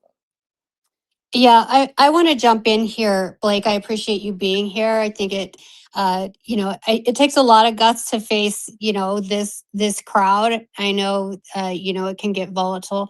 I appreciate everybody staying calm the best you can. I have a couple questions, and they're more in a general sense, and probably three. I've always wanted to know, have you ever considered for a moment or thoroughly the possibility that someone has been deceiving you, that there are deceptions and misdirection and untruth? And do you think that our government or CIA, FBI, in the history, we know that they're capable of that? Have you considered that at all? You're gonna have to be more specific.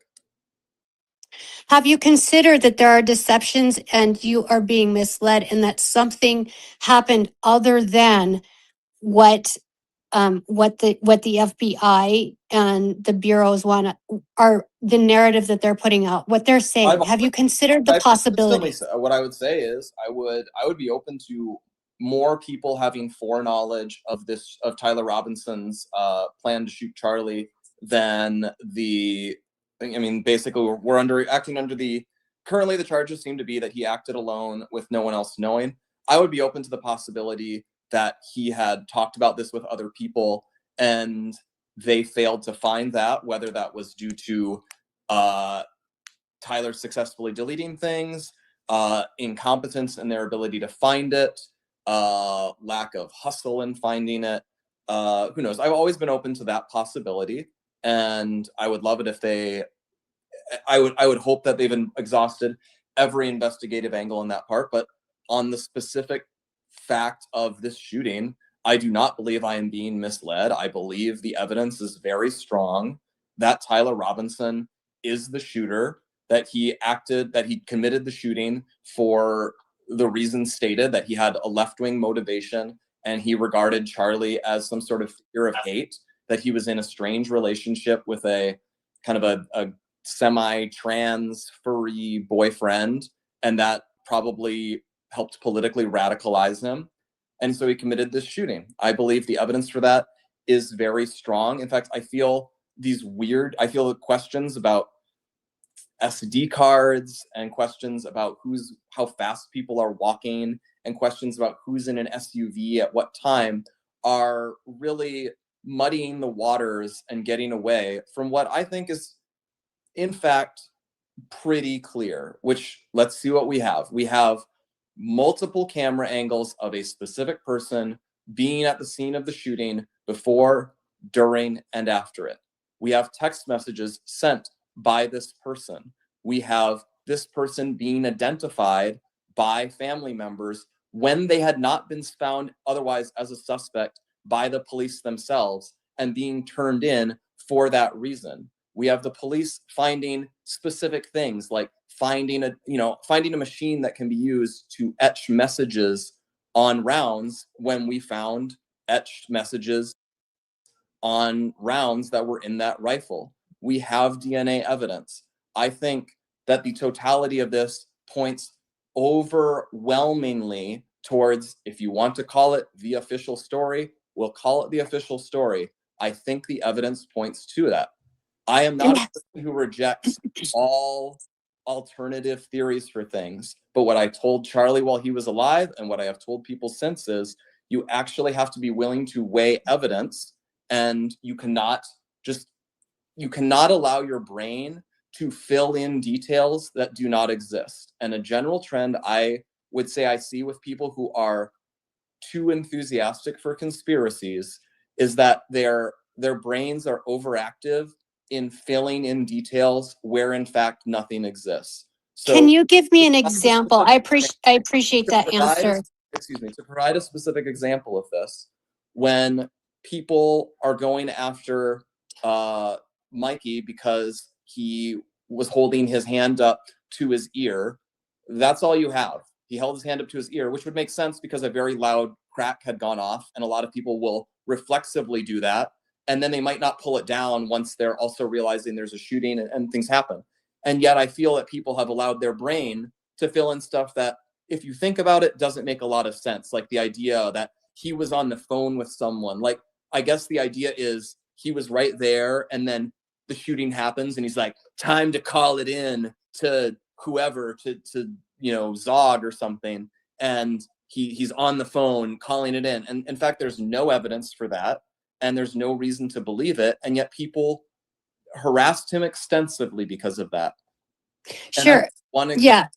Yeah. Thank you. And what other leads have you investigated or looked into aside from what you've just stated there? What alternate leads and information have you investigated? And until you do that, how can you, I mean, we can all get stuck in confirmation bias. I understand what you're saying, but what other information have you really thoroughly considered and looked into? And hi, Blake, this is Brandy Siciliani. I'm here with Teresa.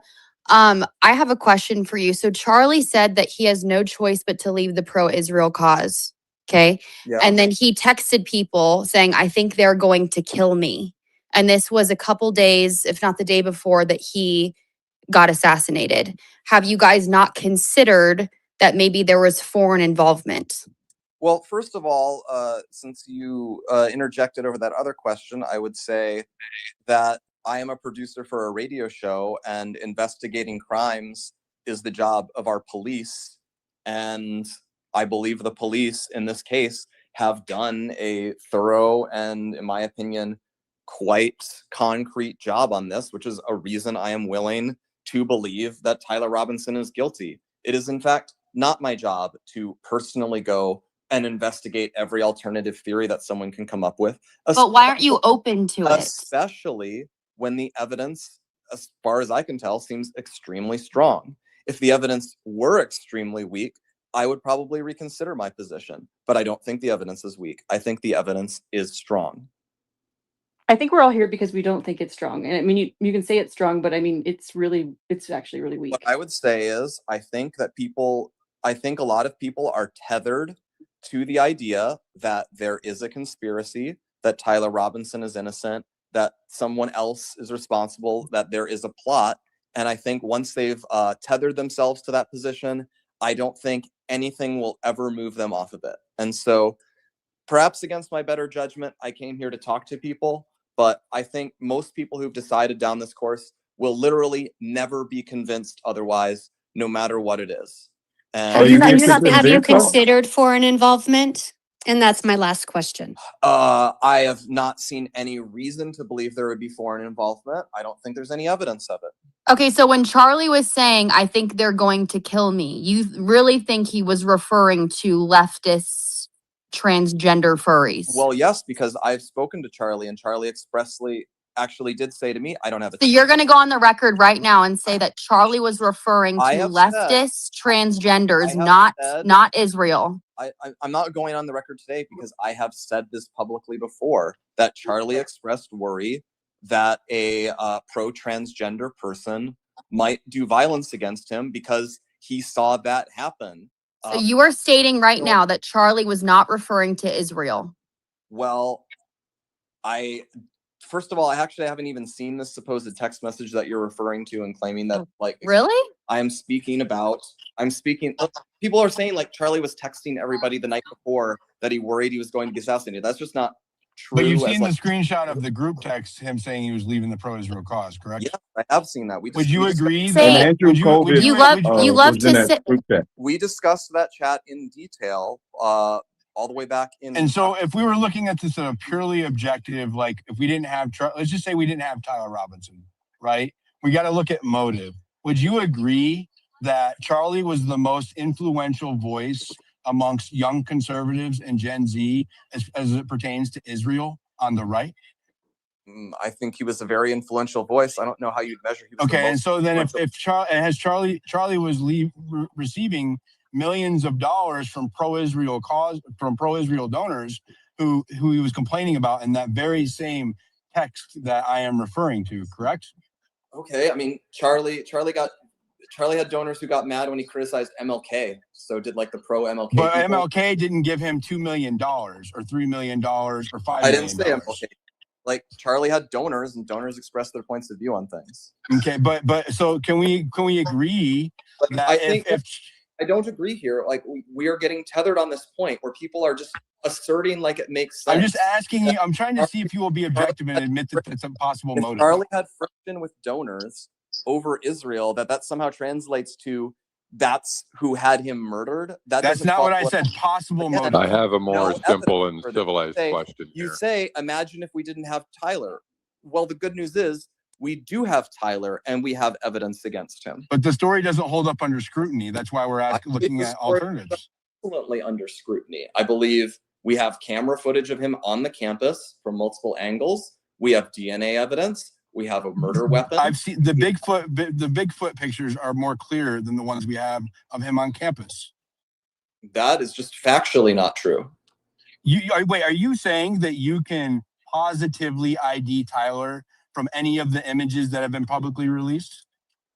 I think that the video they were showing today, where it shows the guy and when he first arrives on campus in a car that is confirmed to be one owned by Tyler Robinson. The person who gets out of it looks like Tyler Robinson. Have you seen a face that resembles Tyler Robinson's? I think it seems quite likely that person is quite Tyler likely, Robinson. but not a positive ID. And we're talking about someone's life here. Have you seen Lance Twiggs? You know what he looks like? You would do you apply the standard to literally anything else in a murder case? I apply extremely high standards. I actually don't think you do. I don't think it's likely that in any other murder case, if we have a person who arrives in that person's car, gets out and has the same body shape and same face as that person, and like you would need a powerful amount of evidence to indicate that it is not that person. And we have no indicating it is not that person. Have you seen any? I have a question for Blake. I have one last. Wait, hold on, Chris. Let me go first. Have you seen photos of Lance Twiggs? Like, yeah. They are nearly identical in facial structure and in stature. I mean, nearly identical. Yeah, the only difference is one has longer hair than the other. But if you're wearing a hat, you can't tell how long the hair is. So, and since Lance Twiggs' DNA is on both, we found out today, is on both the screwdriver and the towel that wrapped the gun, right? Then we might have the wrong person. This is what I'm saying. There's a lot of evidence to suggest Tyler Robinson may have not either acted alone, or it might not have been him at all. It might have been his roommate who was actually the furry, right? So it seems like, given that, since they look nearly identical, but you can't positively ID them, it has a facsimile, right? That it said yourself you wouldn't say I positively ID him, but it looks like him, right? Well, it also looks like Lance Twiggs. Why are you not entertaining that line of inquiry, given all that we know? Well, as far as the possibility that, well, if this is the case, if what you're asserting is true, it wouldn't even be that we have the wrong person. It would be that actually Tyler Robinson and Lance Twiggs are essentially colluding, and Tyler is colluding with Lance to take the fall for him. Why does it have to be Tyler Robinson? In that case, they are both the murderer. They both planned and took part in and helped cover up this murder. And then Blake, can I ask you a very important question involving this? And I will say, I am open. I am actually, in fact, quite open to the possibility that Lance Twiggs had advanced knowledge of this murder. And I strongly suspect the police have investigated that. And it is possible that they may suspect it themselves, but they don't feel they have the evidence to prove that, which if they were very diligent about covering that up, that would be possible. People have thrown out that, oh, do the texts seem to be like designed to throw suspicion away from Lance? I've never said that. Open to that possibility. Well, but because even in that case, Tyler Robinson participated in the planning and execution of the murder of my friend. So you're not open to Tyler? He's not open to anything. He just is pushing that same narrative.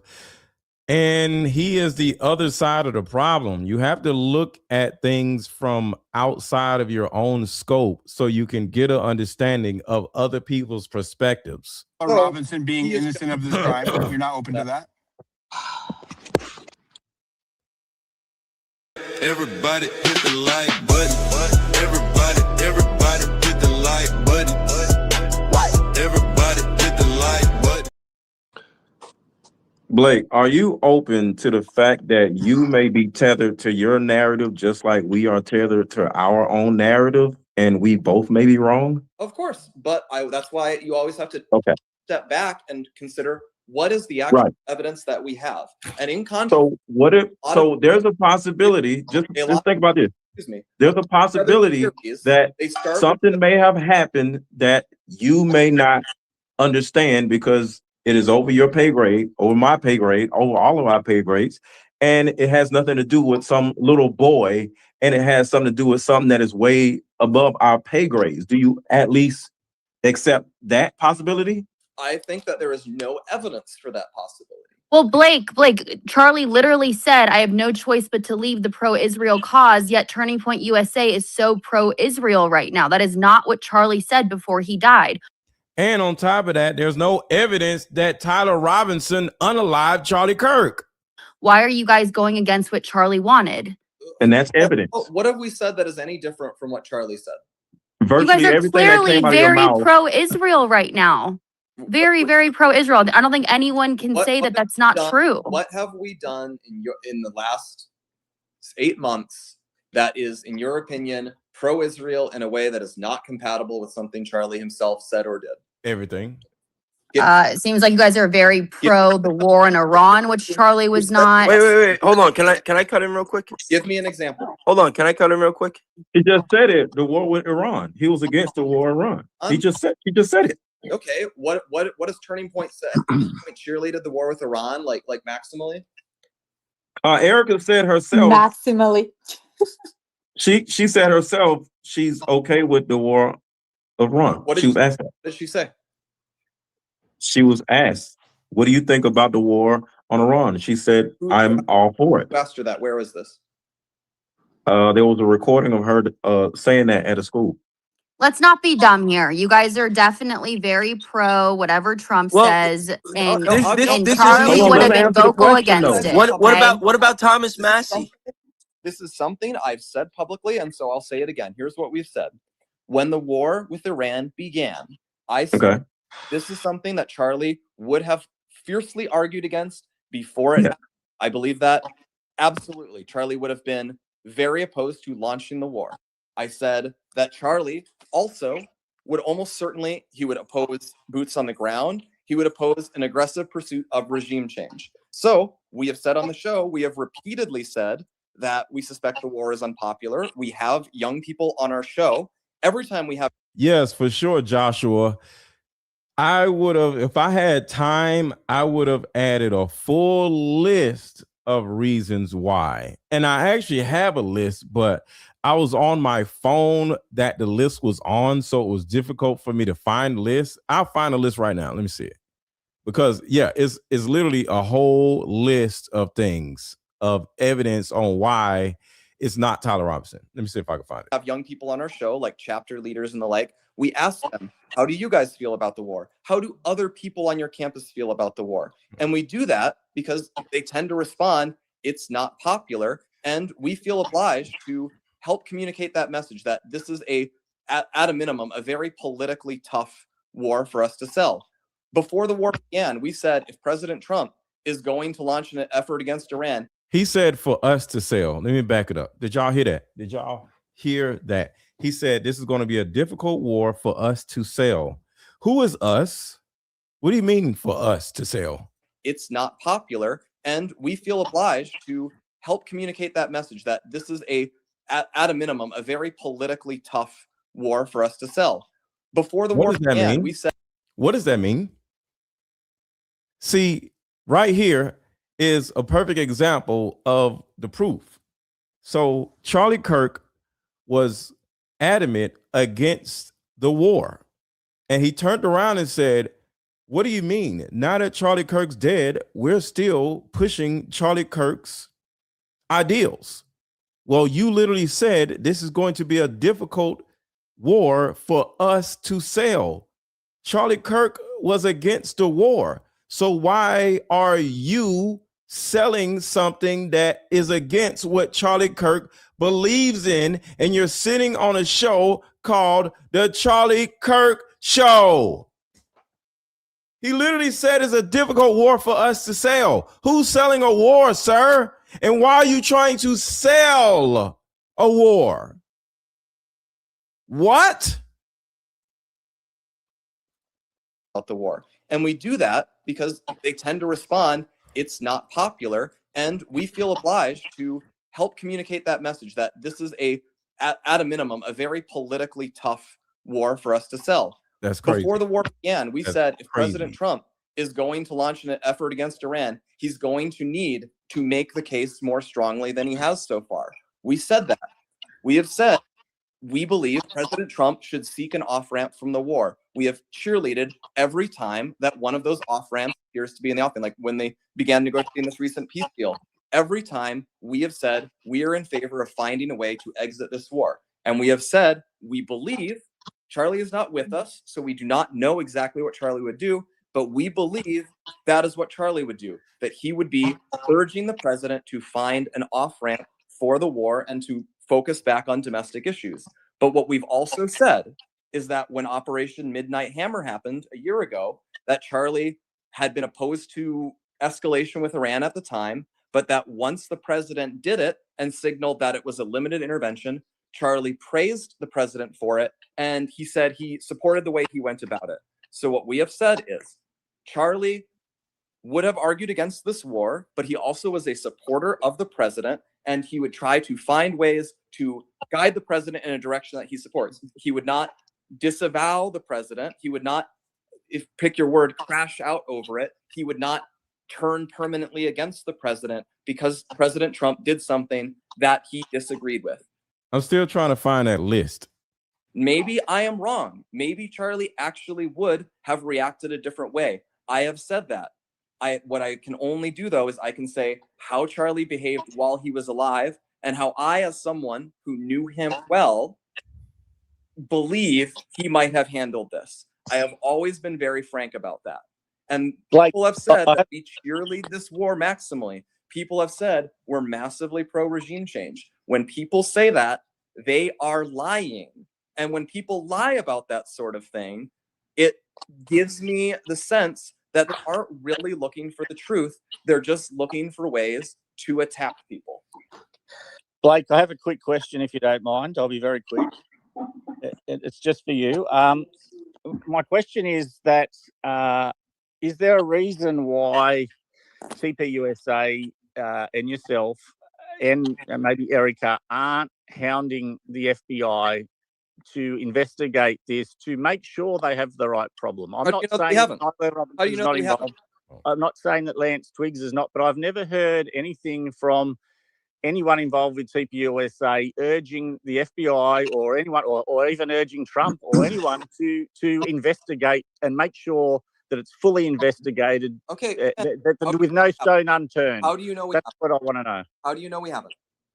All of us. Well, you haven't publicly. I mean, I would expect that would be something you'd be publicly saying.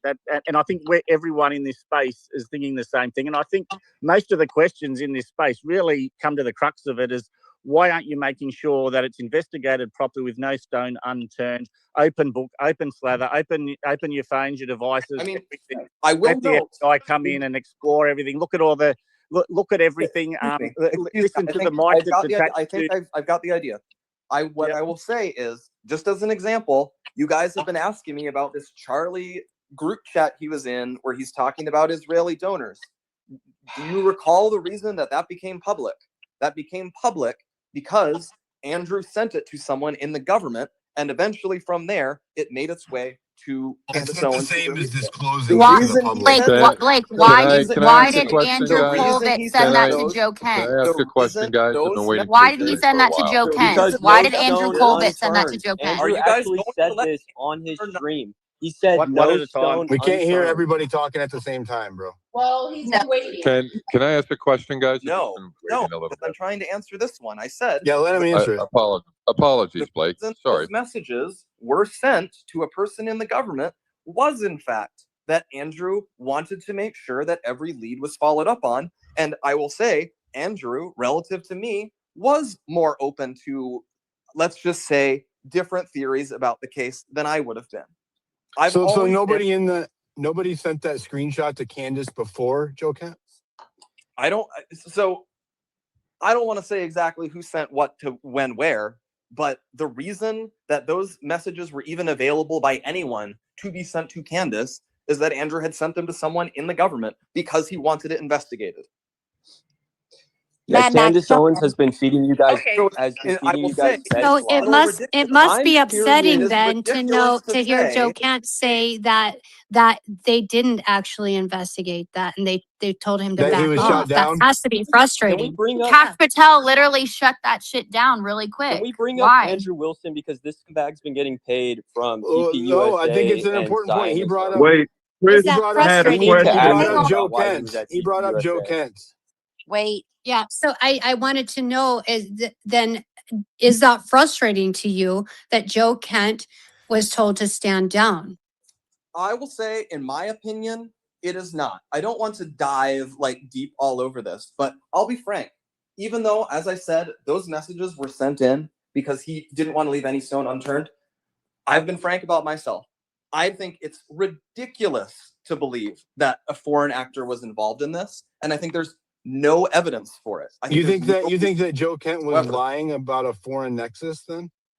I believe he is very mistaken about that. Okay, Blake, then why were Egyptian planes tracking Erica and Charlie for years? That's a complete falsehood. But what do you mean? The planes were literally at the same locations. No, they were not. In fact, yes, they are. There's factual evidence that they were. You could download Flight Radar 24. It's factual evidence. No, that's accusatory. So since Blake will not answer any of my questions, you can't bring up Egyptian planes. You can't make it easy for the person to say you're crazy. Like, you don't bring up Egyptian planes.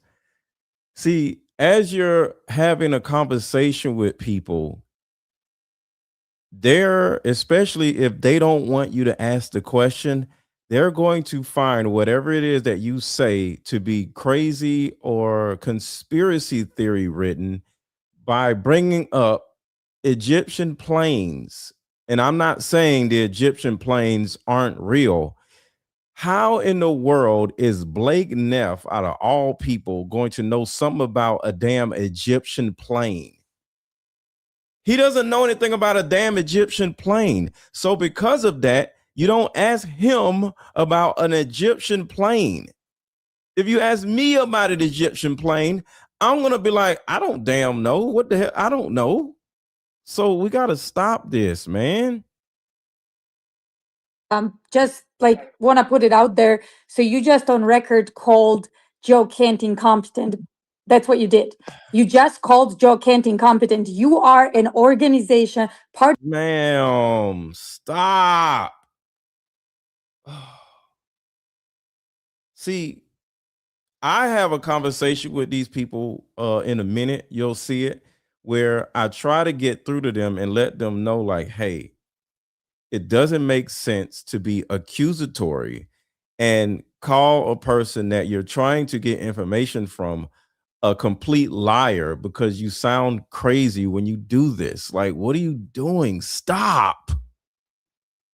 Shit. Part of an organization No, that he's is not. He not. already clarified he works for Charlie Kirk's show, not Exactly. TPUSA. That's what I'm talking about. Charlie That's Kirk Show not is an an organization. It's a organization, it's show. a company. So, okay, it's a show. You're a show host, Blake. You know what his position was? You're a show host. He was part of the government, head of counterintelligence, telling you, Blake, there's something here. And you, on the other side, Blake, a show host, but a nobody, show host, says, no, Joe, you're incompetent. You're wrong. I'm right. Does that sound right? See, that's where you lose me, Blake. I'm willing to listen to everything you said. I'm getting a request. Everybody has the right to their own opinion, though. Blake, if you So don't, let's not accuse the man of anything that he doesn't know anything Blake, about. I'm getting requests to ask you questions from people that are very specific about details of the day of the event. They're very sparse, and I won't badger you about them at all. There's a lot of people who are listening right now that have questions, and they're sending me requests, and I don't know how long you're going to be here, but they're not a lot.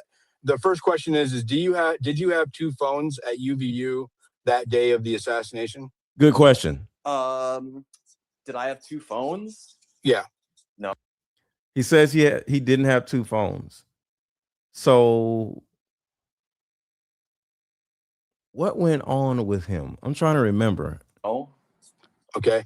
So he said he didn't have two phones. That means something. I remember something having to do with Blake calling multiple people at the same time. But no. That was Mikey. Mikey had two phones. So I think that was the wrong question. Mikey was a person who had two phones, not Blake. And then the other question is, why did Blake say he never forget how Mikey said he had to call Erica after Charlie was assassinated? But according to Erica, Mikey called Elizabeth McCoy first, then three-way conferenced Erica into that call. Does that make sense? Or no? Why? I don't see how those are in conflict. Okay, so let me reread it. Maybe I didn't say it right. Why did Blake say he'd never forget how Mikey said he had to call Erica, but he called Elizabeth McCoy first? So why would he call McCoy first and not Erica? That's the question. I don't know. Fair enough. And then one last. I'm actually not going to give any details on that because I'm not going to disclose what happened on that phone call because I think it's deeply personal, and so I'm not going to say that's fine. What was said on that call. That's fine. I'm not gonna badger you about it. I promise. Conflict. What I will say is him calling his wife and then that call getting to Erica happened very quickly. It is not like he did a 3-minute phone call with his wife and then called Erica. I have one last one. It's, will you release the audio from the Rode microphone Charlie was wearing after he was killed? And do you have any audio from the mic at all during that day from that microphone? I mean, we have ample audio of Charlie at that from event. that microphone source, the one that was recorded on the Rode microphone. I have no idea if that even exists.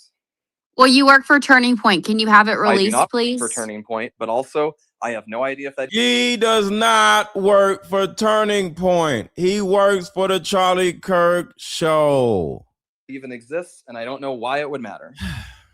Because it obviously matters, because there's a conspiracy theory in your opinion that the microphone, that's the conspiracy theory, that it had something to do with his death. Well, there's so if you guys could release the Rode microphone audio, that would maybe clear some things up, because that means that the microphone didn't explode then, right? Why would that actually, how would that prove anything? Because if it was being recorded. What do you mean? It would literally just prove the conspiracy theory to be inaccurate if the microphone didn't explode, you would have the audio, correct? Why would we not have the audio? Somebody says, why do humans have this desire to be right? Why can't they be okay with being wrong? Thank you, Patriot, for all, because that is what I'm saying. They're sitting here trying to argue with this man when he simply doesn't want to answer certain questions. And you're belittling the man, talking over the man, weaponizing his own. Like, the man is graciously coming into the space and y'all are just jumping in. It's just stupid. Even if it did explode. What do you mean? What do you mean? If it exploded, then you wouldn't have the audio. That's the whole point. No, it transmits to the device. These are Bluetooth, and so it would have stayed. Yeah, it's a ridiculous line of questioning. How good faith of Blake, by the way. What a good answer. Who even is speaking? Sorry, I'm not sure what happened there. What I'm saying is first of all, I don't know if that exists. Second, there's absolutely no evidence whatsoever of an exploding microphone. And there's ample evidence, trust me, I was there, that Charlie was killed by a gunshot. And I think it is frankly like Have you seen John Bray's video? Why does Charlie's shirt move before he's even struck in the neck by whatever hit him? I have a request in all of this. Check out John Bray's videos. Just look at it. You don't have to believe it. I'm not asking you to buy into it. Yeah, we're not trying to be rude. Have you seen John Bray's videos, Blake? No, I don't know who that is. Are you aware that Okay. are you aware that there was a gentleman caught at the crime scene the following day in disguised as a doctor, and he was brought out with a rifle by the trooper who was arresting him? Are you aware of that? I don't know the details of this. You don't know who? Okay, Blake, you don't know who Kennington Russell is? Doesn't ring a bell. So this is what, like, the interest, right? So I just told you this is on video, right? This has been, now it's starting to get widely reported. Behind the crime scene tape, a man was disguised as a doctor with a rifle, and you're not interested in if he was involved at all? I mean, you said it was the day after. Why would that matter? Well, I mean, within 20, if he, let's just say that he was there and there was so many police everywhere, he stayed in hiding until the following day. He ran from cops when they saw him, right? So he was behind crime scene tape in an active crime scene, which means that he could plausibly, actually likely, already have been there. He posted on social media on the 10th that he was at UVU, right? And then he was caught there the next day behind crime scene tape, dressed as a doctor with a rifle, right? Not a small rifle, not a toy rifle, a rifle very similar to the one they found Tyler Robinson with, except for it had a wooden grain stock. Is it the same model? Is it the same type of rifle? I don't know exactly what kind of rifle it is. All I know is that the arresting officer was carrying it with the strap wrapped around his arm, and it had an evidence tag on it. No one from TPUSA has mentioned that once. Why would we mention it? Wow. Okay, Blake, George Zinn literally had to go to the hospital for chest pain, I believe. And he said that he was paid to be a distraction, to be a decoy. Why are you guys not interested in figuring out who he was paid by to say, hey, I shot Charlie Kirk? Well, so even that day, actually, I recall hearing that, because we thought that we originally heard that they had a suspect in custody, like, right away. And then we were told, even, I believe, by the end of that day, that in fact that was a dead end, and that this guy was he's a gadfly on campus, like, he's a troublemaker. And I think they maybe even had I think he might have been banned on campus, and he was just there, because there was a big crowd, so they weren't focused on that. But aren't you a little curious of what he meant by he was paid to do that? I mean, not really. Not once you have the explanation of he is a known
All right, hold on, y'all. Give me a second. Something just went wrong. All right, hold on, y'all. Uh-oh. Hold on a second. What happened? All right, so y'all good? Can y'all hear me? Put a 1 in the chat if y'all can hear me. Let's see.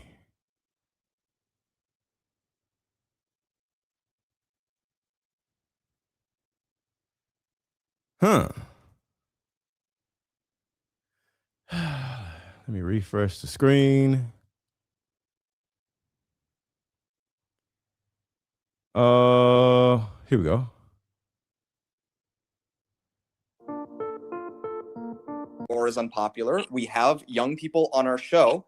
Every time we have young people on our show, like chapter leaders and the like, we Okay, I just had to reset it on Twitter. Let's see. ask them, how do you guys feel about the war? How do other people on your campus feel about the war? And we do that because they tend to respond, it's not popular, and we feel obliged to.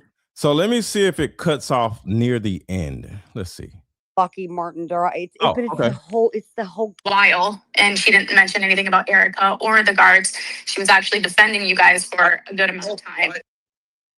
All right, so hold on. Let me see where it stopped at. Hold on 1 second, y'all. Trying to see where we stopped at. Either acting alone or and like down the flight radar. And they're sending me requests, and I don't know how long. Did I have 2 phones? Okay, Blake, George Zen literally had to go to the. Okay, let me see. Make the screen bigger. 438 is where it stopped at. So it was around here. It's null and void now because the body can't come back. Yeah, it's crazy. Everyone's crazy. He literally tried to lie in my face right now.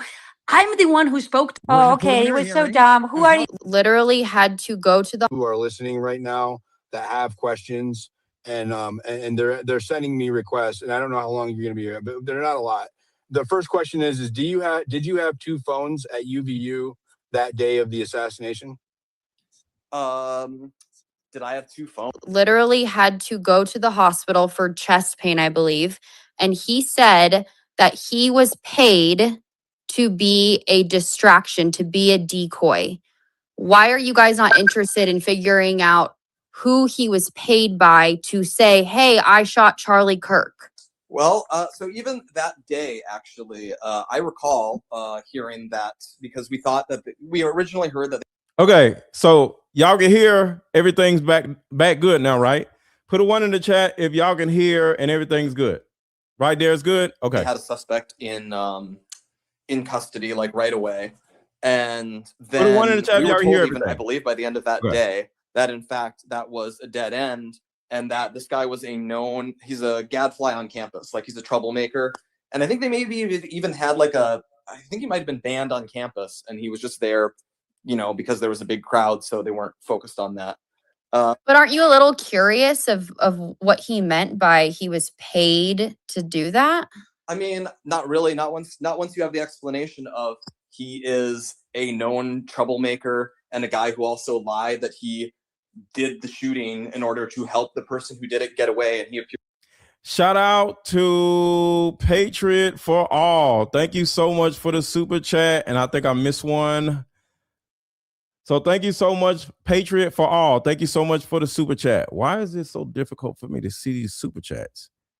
Let's see. There was one more, and I can't see it. Hold on 1 second, y'all. And okay. Laser Queen, thank you so much for telling me that the sound was down. So Bearded Assassin says, Mr. Let Go, love you, brother. What about the video of the bald guy, Blake Neff, and the homies from the toilet paper under Satan's authority? Toilet paper under Satan's authority is crazy. Turning Point USA, cruising through the hood in TR's car, and TR is Tyler Robinson. That is absolutely hilarious. Oh man, that was funny. Yeah, they did say it was a bald head guy in the car. It could have been Blake and them. I don't know. So yeah, thank you guys for your support. I appreciate you guys, because yesterday I didn't go to bed until like 3:30 in the morning.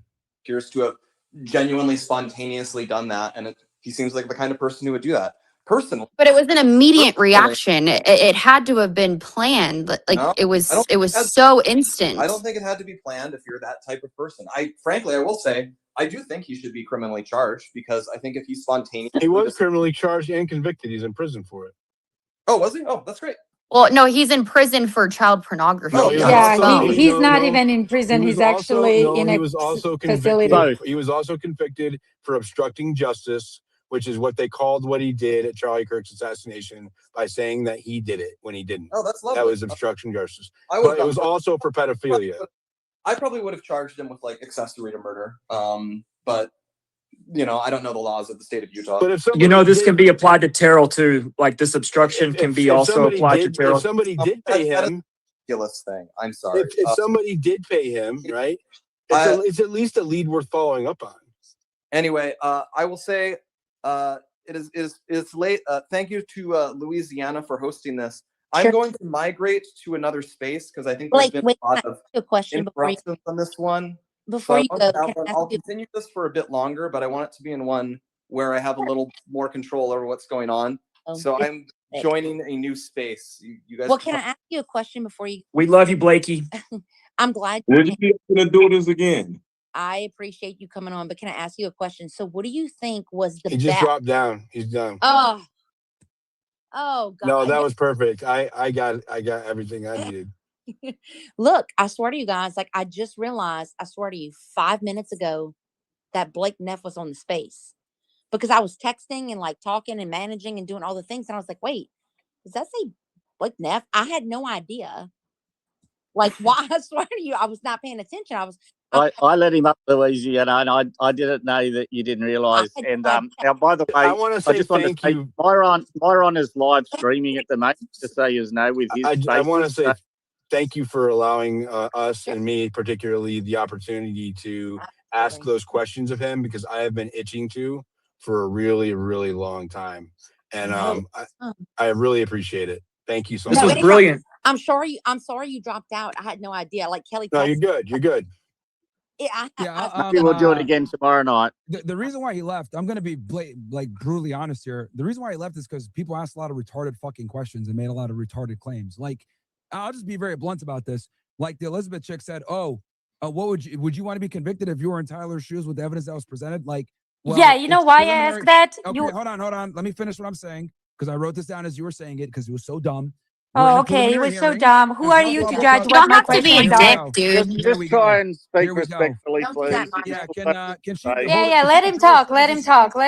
Control herself for 2 seconds. Okay. So I thought it was crazy that you said, "Oh yeah, would you want to be Tyler right now and be convicted?" Then he says, "Wait, like be in Tyler's shoes or whatever." And you're like, "No, it's like you want to be him." It's like, what? That doesn't make sense. But either way, regardless, that's a ridiculous question to ask, because we're in a preliminary hearing, which means probable cause hasn't even been established yet. This case hasn't been indicted. He hasn't even pled guilty yet. So okay. Exactly. Finish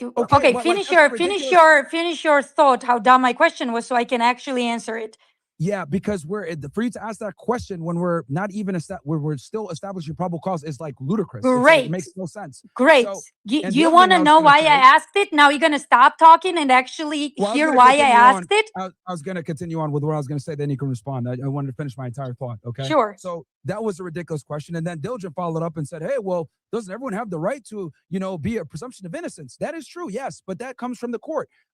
Blake can go ahead and sit here and say, "I feel like he's guilty" all day. Like, he doesn't have to presume he's innocent, because that's not his duty. And at the end of the day, this is an investigation that's being done by law enforcement. They're going to have way more information than the rest of us. So it's like, let's wait until all the evidence comes out and we see what happens. Like, we go ahead and we just jump to conclusions. That's not what TPUSA is doing. That is not what they are doing. That was the point of my question. Hold on.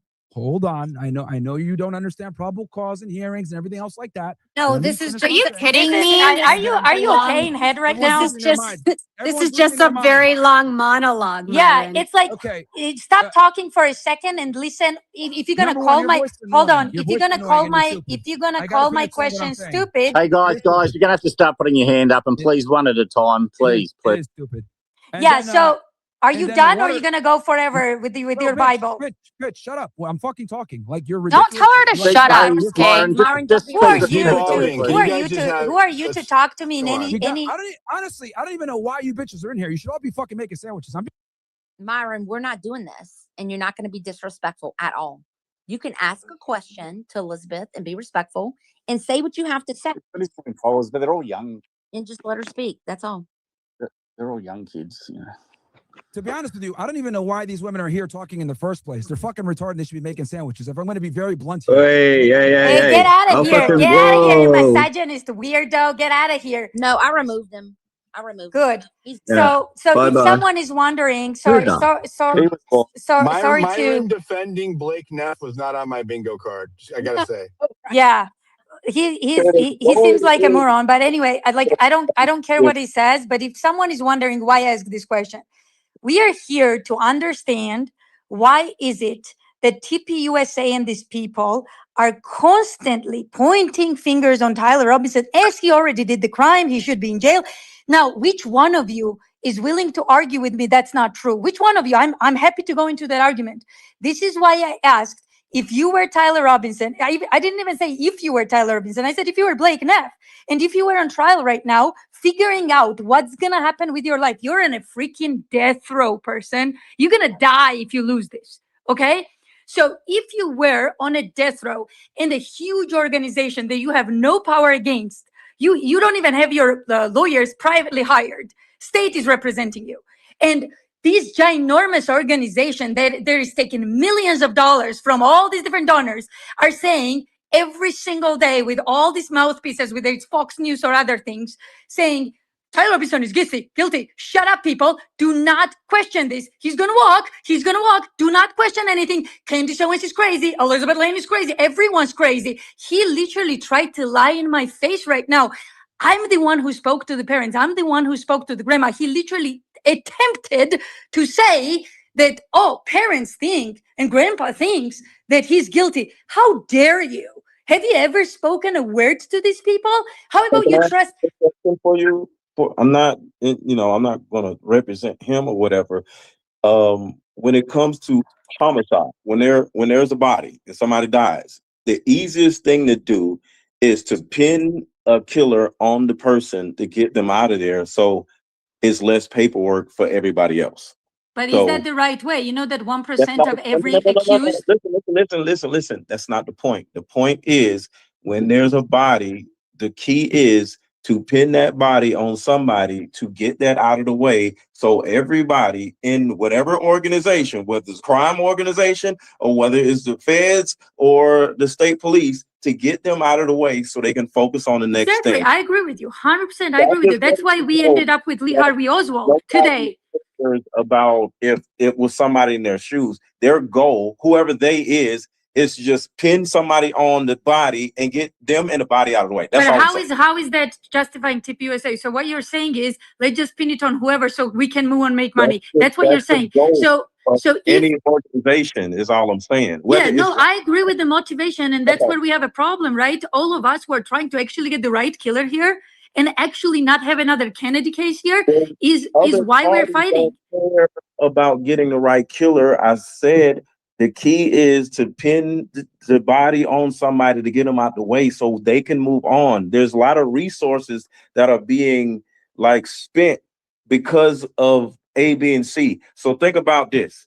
Regardless of what, say he actually did not do it, but say Israel did not do it either. Nobody cares about finding out who the third party is that may have done it. The best thing to do is pin it on whoever, get their asses out of the way so they can focus on something else. That's all I'm saying. Yeah, we don't disagree. I have a problem with that. That's all I'm saying. We agree on the what's going on, like logistics. You're right, exactly. That's the goal. But Aaron, that only works if it's not a celebrity and someone that's like a superstar. Like this is this is where it's a bad The key is to get the body out of the way because it's null and void now because the body can't come back. Yeah, it's other bodies, it's other people who got killed. Resources, keyword, resources and time. Every organization has to focus on getting this out of the way so they can focus their resources and time on other things. That's all I'm saying. So real quick, let me just say something because I was waiting forever. And you know what pisses me off? And I'm sorry. Thank you, Louisiana girl, for bringing me up. It's not you, it's me. When I was up here earlier and Blake was up here and then I had an emergency. Now he's gone, which I knew was going to happen. And because whatever. Because what I wanted to ask him was, since he says he was at the hospital, did Brian Harper really lead the code? You know, these lies that are being told to us about Brian Harper leading code, telling doctor what to give medicine, all of this stuff, you know, how they didn't call 911. Nobody brought that up. And it's just so I brought it up. I asked about Brian Harper. I brought it up. So I guess I just didn't hear that part, but I wanted to ask you, you know, with my nursing background and everything, because this is the part that I've been really stuck on with this case is because this is my wheelhouse. This is where I would call myself, you know, an expert for, you know, all intents and purposes of like what wasn't done with Charlie Kirk in the last minutes of his life and how these people think that that's absolutely acceptable to take that man and not try to save his life, but toss him in the back of an SUV and drive away with him like that. And that was the point that I really wanted to drive in, but he's gone. It is what it is. Maybe one day I'll get that opportunity again. The second thing, and then I'll end up leaving and y'all can do whatever. Anybody coming up here who has not spent months, because everybody up here, I pretty much know y'all faces. Definitely you, Mr. Let Go, because I actually was going to maybe look the other way with this. And you and Baron were two of the people who brought me back. So I know y'all faces and everything. So y'all been on this, huh? I appreciate you. Yeah, no sweat. I recognize your voice, so I've seen your content because I recognize your voice. Send me a DM, hit me up. We can work together. I recognize your voice, so I've seen your content before. I really appreciate that. Thank you. You might have to follow me back because the message option is not available for me with you. It's funny because I was actually trying to get in your live today. I was like, hold on, I'm on my way, and then you shut it down. So anyway, but that I'm going live tomorrow, so yeah, like look for me. I'm around. Yeah, but open up the DM. So then, yeah, I would like, you don't even understand. Like, thank you. Like, that means a lot because, like I said, it was you and Baron. Send me a DM on Instagram. It's _Mr. Lego. Send me a DM. I'm not on Instagram. It's easier for I'm on Twitter. Somebody told me to come in here. I don't even know how to work the DMs on Twitter. All you got to do is okay. All right, I'll find you on Instagram. But look, here's my point for everybody. One, I wanted to build some type of camaraderie with Blake so he would want to come back. All of these accusatory questions like, hey, what is this? And then, why? That's not the way to deal with anybody. It makes them not want to come back. The key is to make the person feel comfortable and say, damn, that space was pretty cool. And then they will come back next week, next month, or tomorrow, or whatever. And then now you can ask more questions. But all the accusatory questions would cause the man not to want to come around. And then two, y'all gotta understand, nobody cares about Charlie Kirk like that. And I'm not saying we don't, they don't. And whoever they is, and you have to understand their perspective and say, okay, y'all probably wanted him out of here because of he was going against, the agenda that y'all wanted to go against. You have to understand that and let them have that instead of demonizing them. You can't demonize a person that you're trying to ask questions from. But Aaron, also, I forgot to ask Blake. Remember, Andrew told Candace it was supposed to be you. What the hell does that mean? If Candace did not ask what that meant from Andrew, I don't care. Because think about What that. do you mean though? You don't He care? has, Like he has it matters a lot though. It was supposed to be he you. has Andrew's It number. was supposed to And be you that was killed by a transgender furry. I don't no, think no, no, no, so. no, no. Think about this. If she wanted to ask that question, she has Andrew's phone number, and she was in contact with Andrew through this whole time. Probably not now, but at least for a good 6 months. She was talking about she would text Andrew and he would text her back. If she didn't ask the question to him, I'm not worrying about what it is, because apparently it's not that important to her. And or either he answered the question and she's just not going to answer why. But at the end of the day, she has his phone number. So she didn't ask him that question. I'm not worried about it. That's all. Maybe she did, but he just didn't respond. We don't know. That's what I'm saying. Oh, I just remembered that. Well, someone that I'm talking to right now reminded me of that and should have asked Blake that. Guys, I have a question for all of you, like whoever wants to answer this. So Blake on this space just said something very interesting, and he kind of got away with it, which it's upsetting. He said, again, we established Blake is a simple host that he kind of calls himself that. Like, I work for Charlie Kirk's show, I'm just a simple host. Great. So no real training in intelligence or counterintelligence or anything. No, nothing other than just a host, okay? He challenges a guy who worked for the CIA, who was the head of counterintelligence of this country, and says, oh, I think he's wrong. Joe can't. So Blake, a simple host from Charlie Kirk's show, has this idea of how powerful his brain and his analysis are to challenge a guy who's literally a military, a CIA guy, and counterintelligence shit. I mean, does it sound weird to you guys? Like this? I loved your response. That was amazing, actually. Not to me at all, because you gotta. It doesn't sound. So if you think somebody is bad and the other person is smarter than them, you still have the right to say, yo, I don't like what you did, or I don't like what you said. No, but it is, Mr. Lecco. If I could just say, that's exactly how he's going to answer it. Okay, these people are under like this type of like, I don't know if whatever that was that Charlie Kirk was under that made him go on Megyn Kelly and like get full, almost unhinged, like dozens of texts, Megyn, that keep texting me and everything else. They're under the same thing too. Okay, so you think that he's gonna go outside of his allowed rhetoric and say, yeah, I was wondering what Joe Kent saw as well, or whatever. Of course he's gonna say, yeah, no, I think he's wrong. He better say that if he knows what's good for him. Like, that's just, I don't expect much out of these people. I really don't. I mean, I agree. I agree. Just have a conversation and respect because he said we're tethered to an idea. He's tethered to an idea also. Let's have a conversation from over here to over there instead of trying to either demonize him for being over there or trying to get him to come over here. No, let's just have a conversation with him over there. Let him stay over there and let us stay over here. And we respect each other's perspective instead of demonizing the other person. That's all I'm saying. Because he was demonizing us. He definitely was demonized. Yeah, like, we were doing it to him too. Yeah, he was gaslighting people and lying about stuff too. So that's where we really there has to be a boundary somewhere, right? Like when we say no, where was the evidence that parents or grandparents actually sat there in front of court these last 2 days? Because again, this is just the beginning of this whole thing. We don't even know what's gonna come. And trust me, you're not gonna know in the next 3 days, okay? So he's sitting there and assertively saying this happened. No, this is where you chime in and say, you don't get to lie. We can have a nice conversation here. We can agree to disagree. Why can't he lie? Let him lie. Just have a conversation with a person.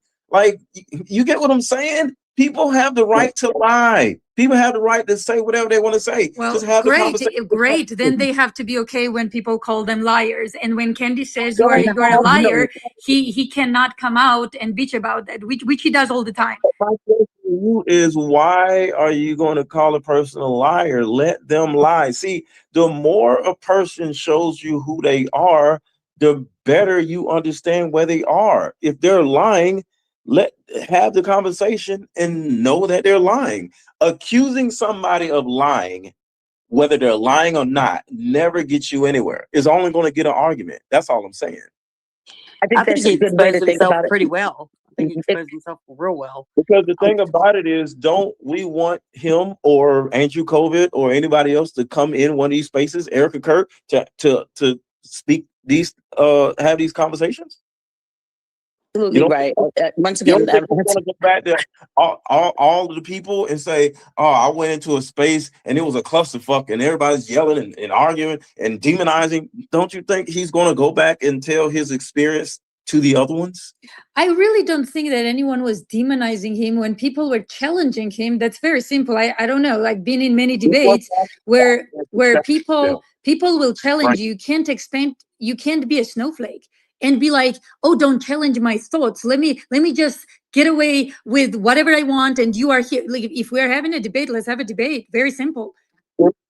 I totally agree with you, Elizabeth. I just want to jump in right here and ask why no one ever asked him any questions on his DOD, connections. I mean, he has some deep ones. When you want to build some type of relationship with a person, you kind of like gotta see things from their side instead of debating them. That's all I'm saying. Build a relationship, a cordial relationship with the other person. Then they will want to come back. That is my point. Can we get the person to come back? Then we can debate once they get comfortable with us. Because say he comes back, right? And he's like, "Oh, I'm ready to debate with y'all ass. Now let's go." Now we can go crazy. But when you first meet somebody, just specify that relationship has to be built on honesty, man. Otherwise, it's not a relationship. Let me just say this right now, real quick. I'm sorry. I'm just going to cut because it's called rapport. Yeah. That's the word that y'all looking for, because I'm a psych nurse as well. It's called rapport. And we've also watched when they went to interrogate Chris Watts, they didn't come up like, "Yeah, man, we know you killed your wife and you da-da-da the kids." They didn't come like that. They had to talk to him a certain way and let him keep talking. And he basically talked himself into a corner. I understand exactly what you're saying. And it goes a longer way. Why did he come in the first place? No, stop right there. Stop right there. What y'all have to understand is there was some type of agenda to put him in here. And we can't run him off. We have to sit back and listen to like, I wonder why he's here.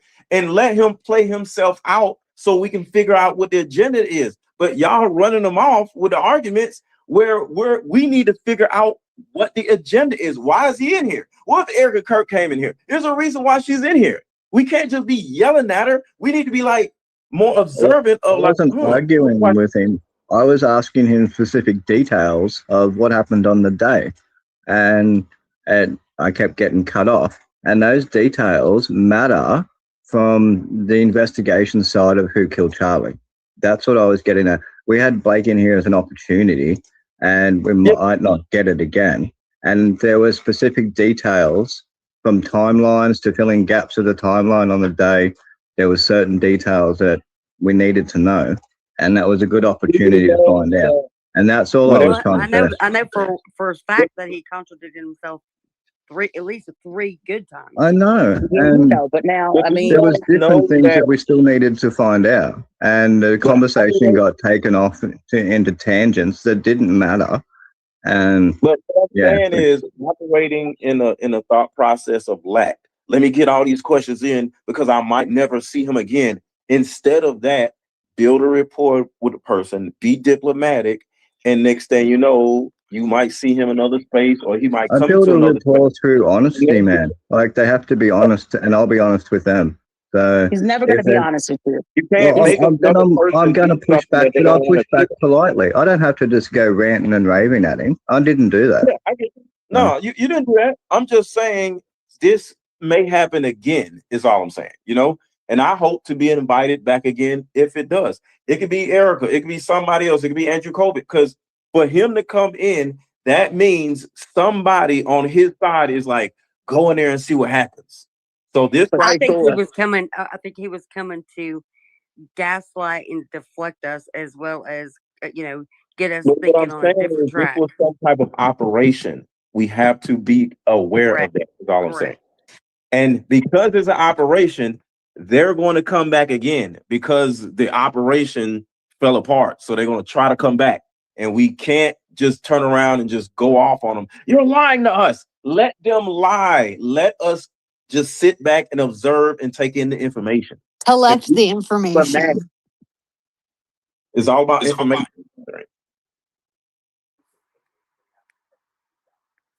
That's all. It's information gathering instead of. I feel like we got some good information from him though, or I think lack so, too. thereof. I think so too. Well, he definitely showed that he wasn't interested in any other theory or conspiracy theory. I love that. And you know that term in itself was created by the CIA. So he's not showing his side here. Well, he actually is showing his side here. But I think he agreed with me when I said, are you open to the thought that something may have happened to Charlie Kirk that is over your pay grade and you just don't know about it? And, you know, the boy is literally a patsy and none of us may not know. He said, yeah, I'm totally open to that. And I was looking to dive into that, but then it got, so I was like, all right. Now you see, and let me just say this, and then I'm gonna go ahead and go because I actually do have to go. But thanks for bringing me up. But I didn't hear that part, Mr. Lego, and that is good that he was open to that because me personally, I think he's scared. You know, so that's the other thing is like he is scared. Like I would be scared too to be involved with all of this stuff. This isn't a pity thing. It's not an excuse. So when you say something like that to him, he's like, yeah, because it kind of pulls him out of it. And so that is the part of like getting report. Like, listen, you know, thanks for coming in here. Da da da. You know, where you're not browsing. Scared. I heard that he was scared. I can tell he's scared. Yeah. So yeah, here's my thing, y'all. Somebody sent him into the lion's den in order to get some information, right? For whatever, some type of data. And he was scared shitless and he was ready to go. But whoever sent him here was like, nope, you got to stay. We need to get this information. Yeah, for real, because I was shocked that he stayed as long as he did. And then the last thing though, anybody coming up here who hasn't really looked into this the way how, like I said, people up here, like I said, I know y'all faces, y'all been looking into this, talking about this, doing y'all lives and stuff. I'm always watching everybody's stuff or whatever. They don't have the right to tell us to wait for the trial. And then you see, if this was your family member, would you wait? Would you wait that nobody called 911 for your brother? You know, like, come on. I would be fighting. I would be fighting everybody. They would have to put me in the basement and tie me up. That's how everyone feels. Seems to me personally, that's how everyone feels except for these guys. And that's where I just can't comprehend their behavior at all. Like I lost a friend in high school, and it was an accident. It was a car accident, and I tracked down the guy's family, not to hurt them, just to ask questions. I was like, listen, why was he drunk? Why was he drunk driving? Can you give me some answers here? Like, I lost my best friend. And these guys are like, you know just what? hit the nail on the head there. The whole trial has been a car accident, and that's why they're out and about. How many times did he say, what does it matter? That's why they're out and about. The last 2 days of this trial have been horrendous for them. That's why they're out and about. Well, why did Myra get on here and act like that? I mean, that was just ridiculous. Misogyny. Because He the was just trial, he's a Fed. He's got to be paid off. This is their damage control, man. Is my mic retarded? Myron works for fucking Homeland Security. I mean, he gets in calling women a bitch because he knows they're correct. Yeah. I mean, it's obviously. I think I can answer for Myron. Well, I'm guessing, but he was live streaming to his audience, so I think he was just what's the word? Showing up, like that trying to impress. That crash out was pretty funny. I think he was doing that for his followers. That's my opinion, but I wasn't impressed. Look at his background. He's Homeland Security, man. He's obviously a Fed. He worked border he was patrol. pestering me to He get does up. not tell the truth about anything. I've listened to him so many times. He came in here. I don't know why he was in here, but what target? Unfortunately, I think controversy gets followers these days, and I think that's part of the problem. I think some people are purposely controversial, and I think he purposely speaks like he is. But why do we care about what he? Yeah, I don't know. Yeah, Why do we care about what he said? Well, whenever he starts talking, it's just important to ignore him because like he's clout farming. He's just he's trying to like somebody said he was on his live or something. Just ignore him. I just ignored him and I just He wasn't here long I have enough, a question correct? for Elizabeth. Real quick, Elizabeth, Target. Mr. Let Go. Yeah. He wasn't even here long enough for him to be like part of the conversation. But Blake Neff came in here and he didn't have anything to add to the conversation except obfuscate everyone's questions. And he was a complete fool. His goal, he's a parasite. His goal is literally to get in an argument with a woman to say, see, you women are stupid. And then y'all allow him to do that. And then he did it. And now he can But why make are we talking about Myron? I'm talking about Blake Neff. Like Blake Neff was in here. No, like I said, my theory is okay, Turning Point USA is falling apart. All right, their YouTube channel is falling apart. The Charlie Kirk show is getting 0 views. They're getting negative 10 views. All right, so what they have to do is the same thing Myron was trying to do: jump into a volatile situation in order to, start some type of controversy, some type of conversation, so they can go back on their show and have something to talk about. Hey, yesterday we went in, most likely Andrew Kovic is going to say, hey, what happened to you? What happened with you yesterday? Oh, I went into this Twitter space and now they have something to talk about in a little stupid podcast. He sounded like a fool for all the time I was listening, because I did listen for quite a while down below, but I think you guys asked valid questions, and I appreciated the pushback that everyone in here gave him. I know that I have to expound your name, Mr. Let Go.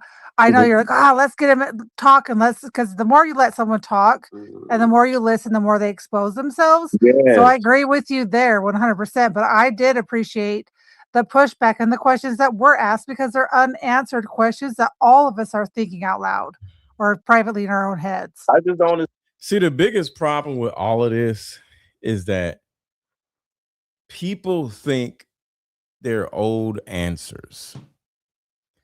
It is up to us as a community to find said answers on our own.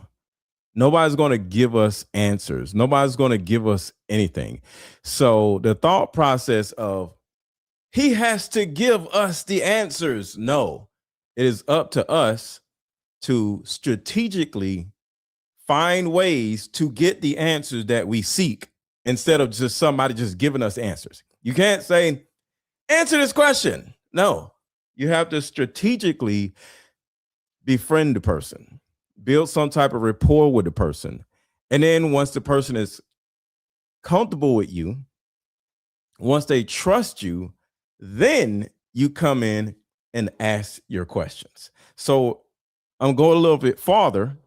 And remember, we're going live. We're doing the live trial at 2:30. So in 1 hour. So we want to take a 1 hour break and they won't come right back on my channel. So make sure to subscribe to my channel.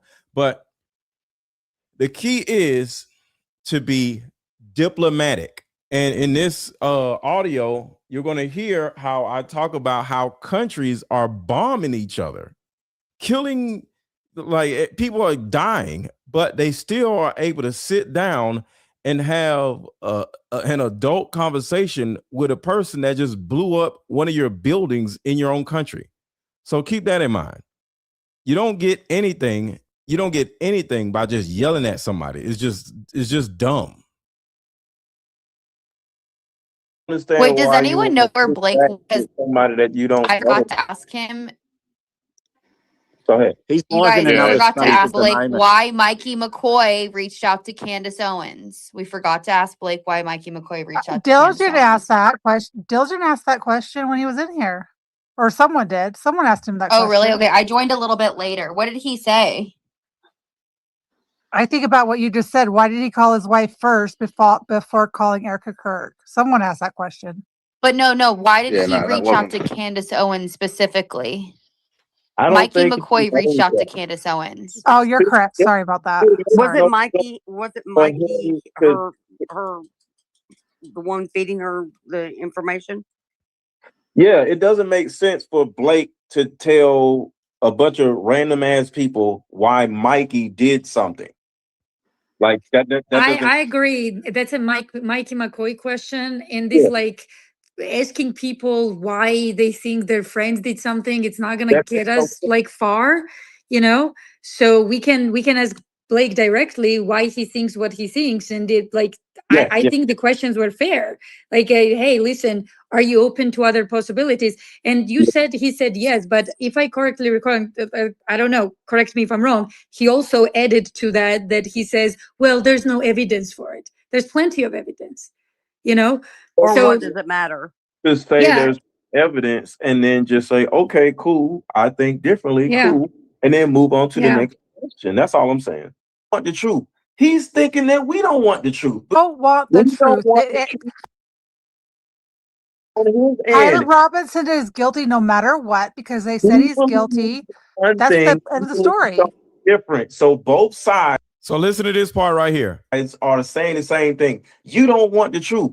He's thinking that we don't want the truth because he's on the other side. We got to respect No, we have facts. We have facts on our side. You know, I kind of refuse to believe that they are that stupid. I mean, I gave that, you know. See, there's a both sides problem with people. Just because this side thinks Tyler Robinson did not do this does not mean the other side has to think like us. The other side, what's up, Allie? The other side has the right to think whatever they want to think. And we can't demonize the other side for their own thoughts. You can't get anywhere just doing this and just going off on people. So I'm going to end the stream in a second, but I want to share this thought because I said in the chat. I mean, in the space, but it's a little too long.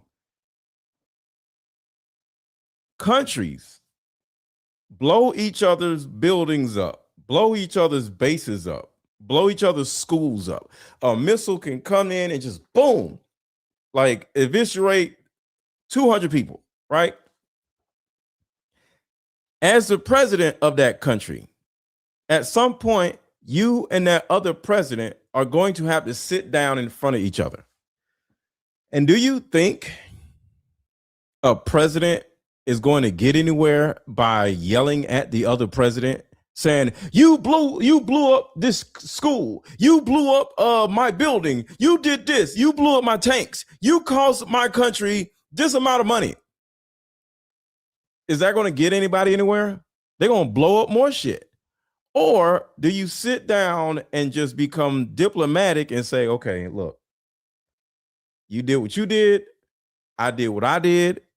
Let's sit down and have a grown man conversation about this or a grown woman conversation about this. And let's figure out what it is that you want. And I figure out what it is that I want. And let's come to the middle ground. And then everybody's happy. That's how life is. You don't accuse the person of lying. You don't accuse the person of all this other stuff. You have a conversation. And the problem is, I think people spend so much time vomiting their trauma onto other people, vomiting their frustration out on other people. You being frustrated has nothing to do with the other person. I don't like Blake Neff. I think Blake Neff is a little dork that is getting paid to shill for IHOP. But I don't think Blake Neff unalived anybody. I don't think Blake Neff pulled the trigger. So because Blake Neff didn't do anything, he didn't kill anybody, I can sit down and have a conversation with him. I can sit down and have a conversation with BB. I don't like BB. Y'all know who BB is, right? But I'm not gonna just start yelling at him. Oh, because what is that gonna do for me? Am I gonna get what I want by yelling at somebody? So we have to stop vomiting our anger onto other people and then expect the other person to want to come back. So what I told the young lady, or the two young ladies that were arguing with the guy, is that the key to everything is this. You're not going to get what you want in one sitting. So I want y'all to think about this. You're not going to build your credit in one sitting. You're not going to gain a whole bunch of muscles in one time you go to the gym. You're not going to lose a whole bunch of weight in one time of not eating. You can go on a 3-day fast. You're still going to be the same weight 3 days later. It takes a cycle and it takes time for your body to change, for your credit to change, and for somebody like Blake's mindset to change. So they just want Blake to just start thinking like them in an hour space. That's dumb.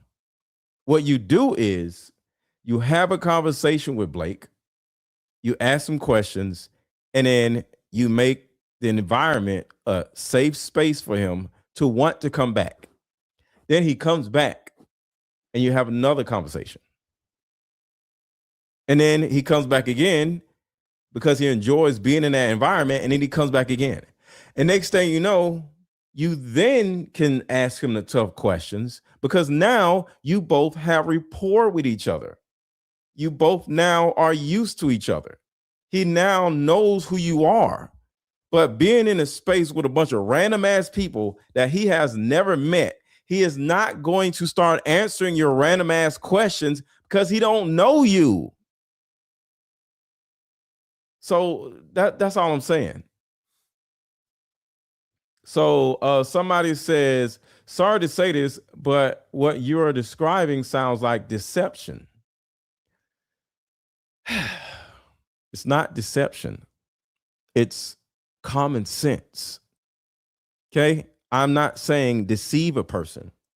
I'm saying if you're going to share an environment with another person, the last thing you or the other person needs to be doing is yelling at the other person, is calling the other person a liar. Just spitting out accusatory statements. Nobody wants to hear that shit. And that's the thing I want y'all to understand. Nobody wants to hear that shit. People, humans, no matter who they are, they enjoy being in peaceful environments. You don't think people enjoy being in peaceful environments? They enjoy being in peaceful environments. So sitting here yelling at a person that you actually want information from, think about that. You want some information from the person, and all you're doing is yelling at the person that you want the information from and calling them a liar over and over again. You build rapport so they can possibly come back. Oh, I remember you. Oh, man, you're awesome. Mr. Lego, yeah, what was your question? And now I can go a little crazy because now he recognizes me. But nobody's going to answer a question to a random ass damn person, especially when they're yelling at you. Shout out to Alley Top Files. She's in the building. Where is it?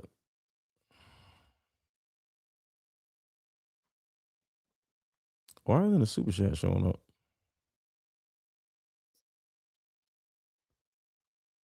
Where's the super chat? Oh, here it is. Shout out to Alley Top Files. The space was so much fun. Great opportunity to ask questions. And I wanted to get Chris in, Alley. And I don't know, Chris kind of like just gave up. Because I think when Blake Neff was like, no, I'm not answering your question, Chris was like, whatever. I was trying to, slow things down a little bit for Chris to be able to ask the question. You are right in terms of diplomacy. that's a higher pay grade than everyone. I'm just saying. And if you want to be in rooms that have a higher pay grade, you have to operate like you are already at a higher pay grade. You get what I'm saying? So look, I'm about to grab something to eat, but I need everybody to come back to my channel in 1 hour, because that's when we start our live stream covering the Tyler Robinson case. So put a 1 in the chat if you've already subscribed and you're ready to come back to my channel in an hour to talk about to cover with us the Tyler Robinson case. Put a 1 in the chat if y'all are ready. Did you see my cheap super chat? I thought I read all the super chats. Let's see.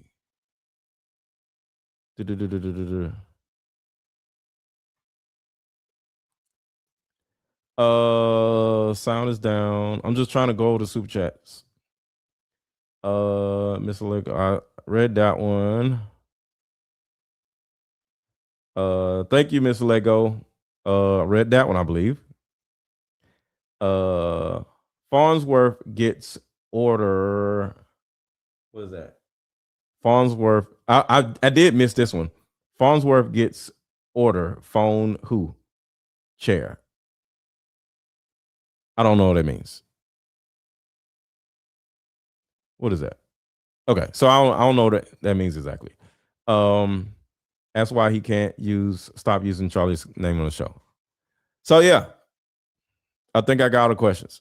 So I will talk to you guys later. Like I said, I'm gonna grab something to eat, and I might be able to go to the gym real quick and then come back at 2:30.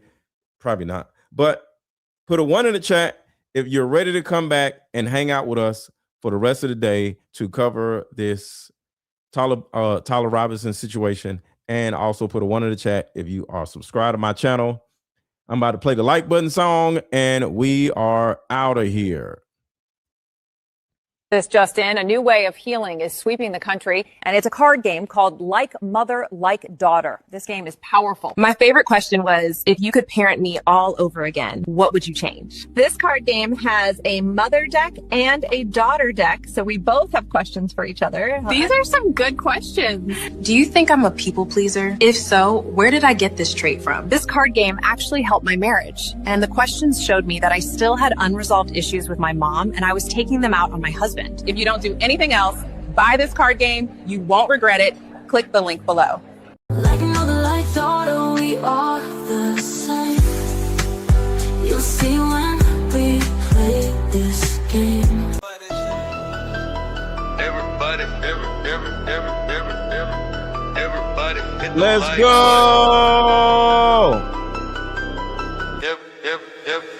Everybody hit the like button. Everybody hit the like button. Everybody hit the like button.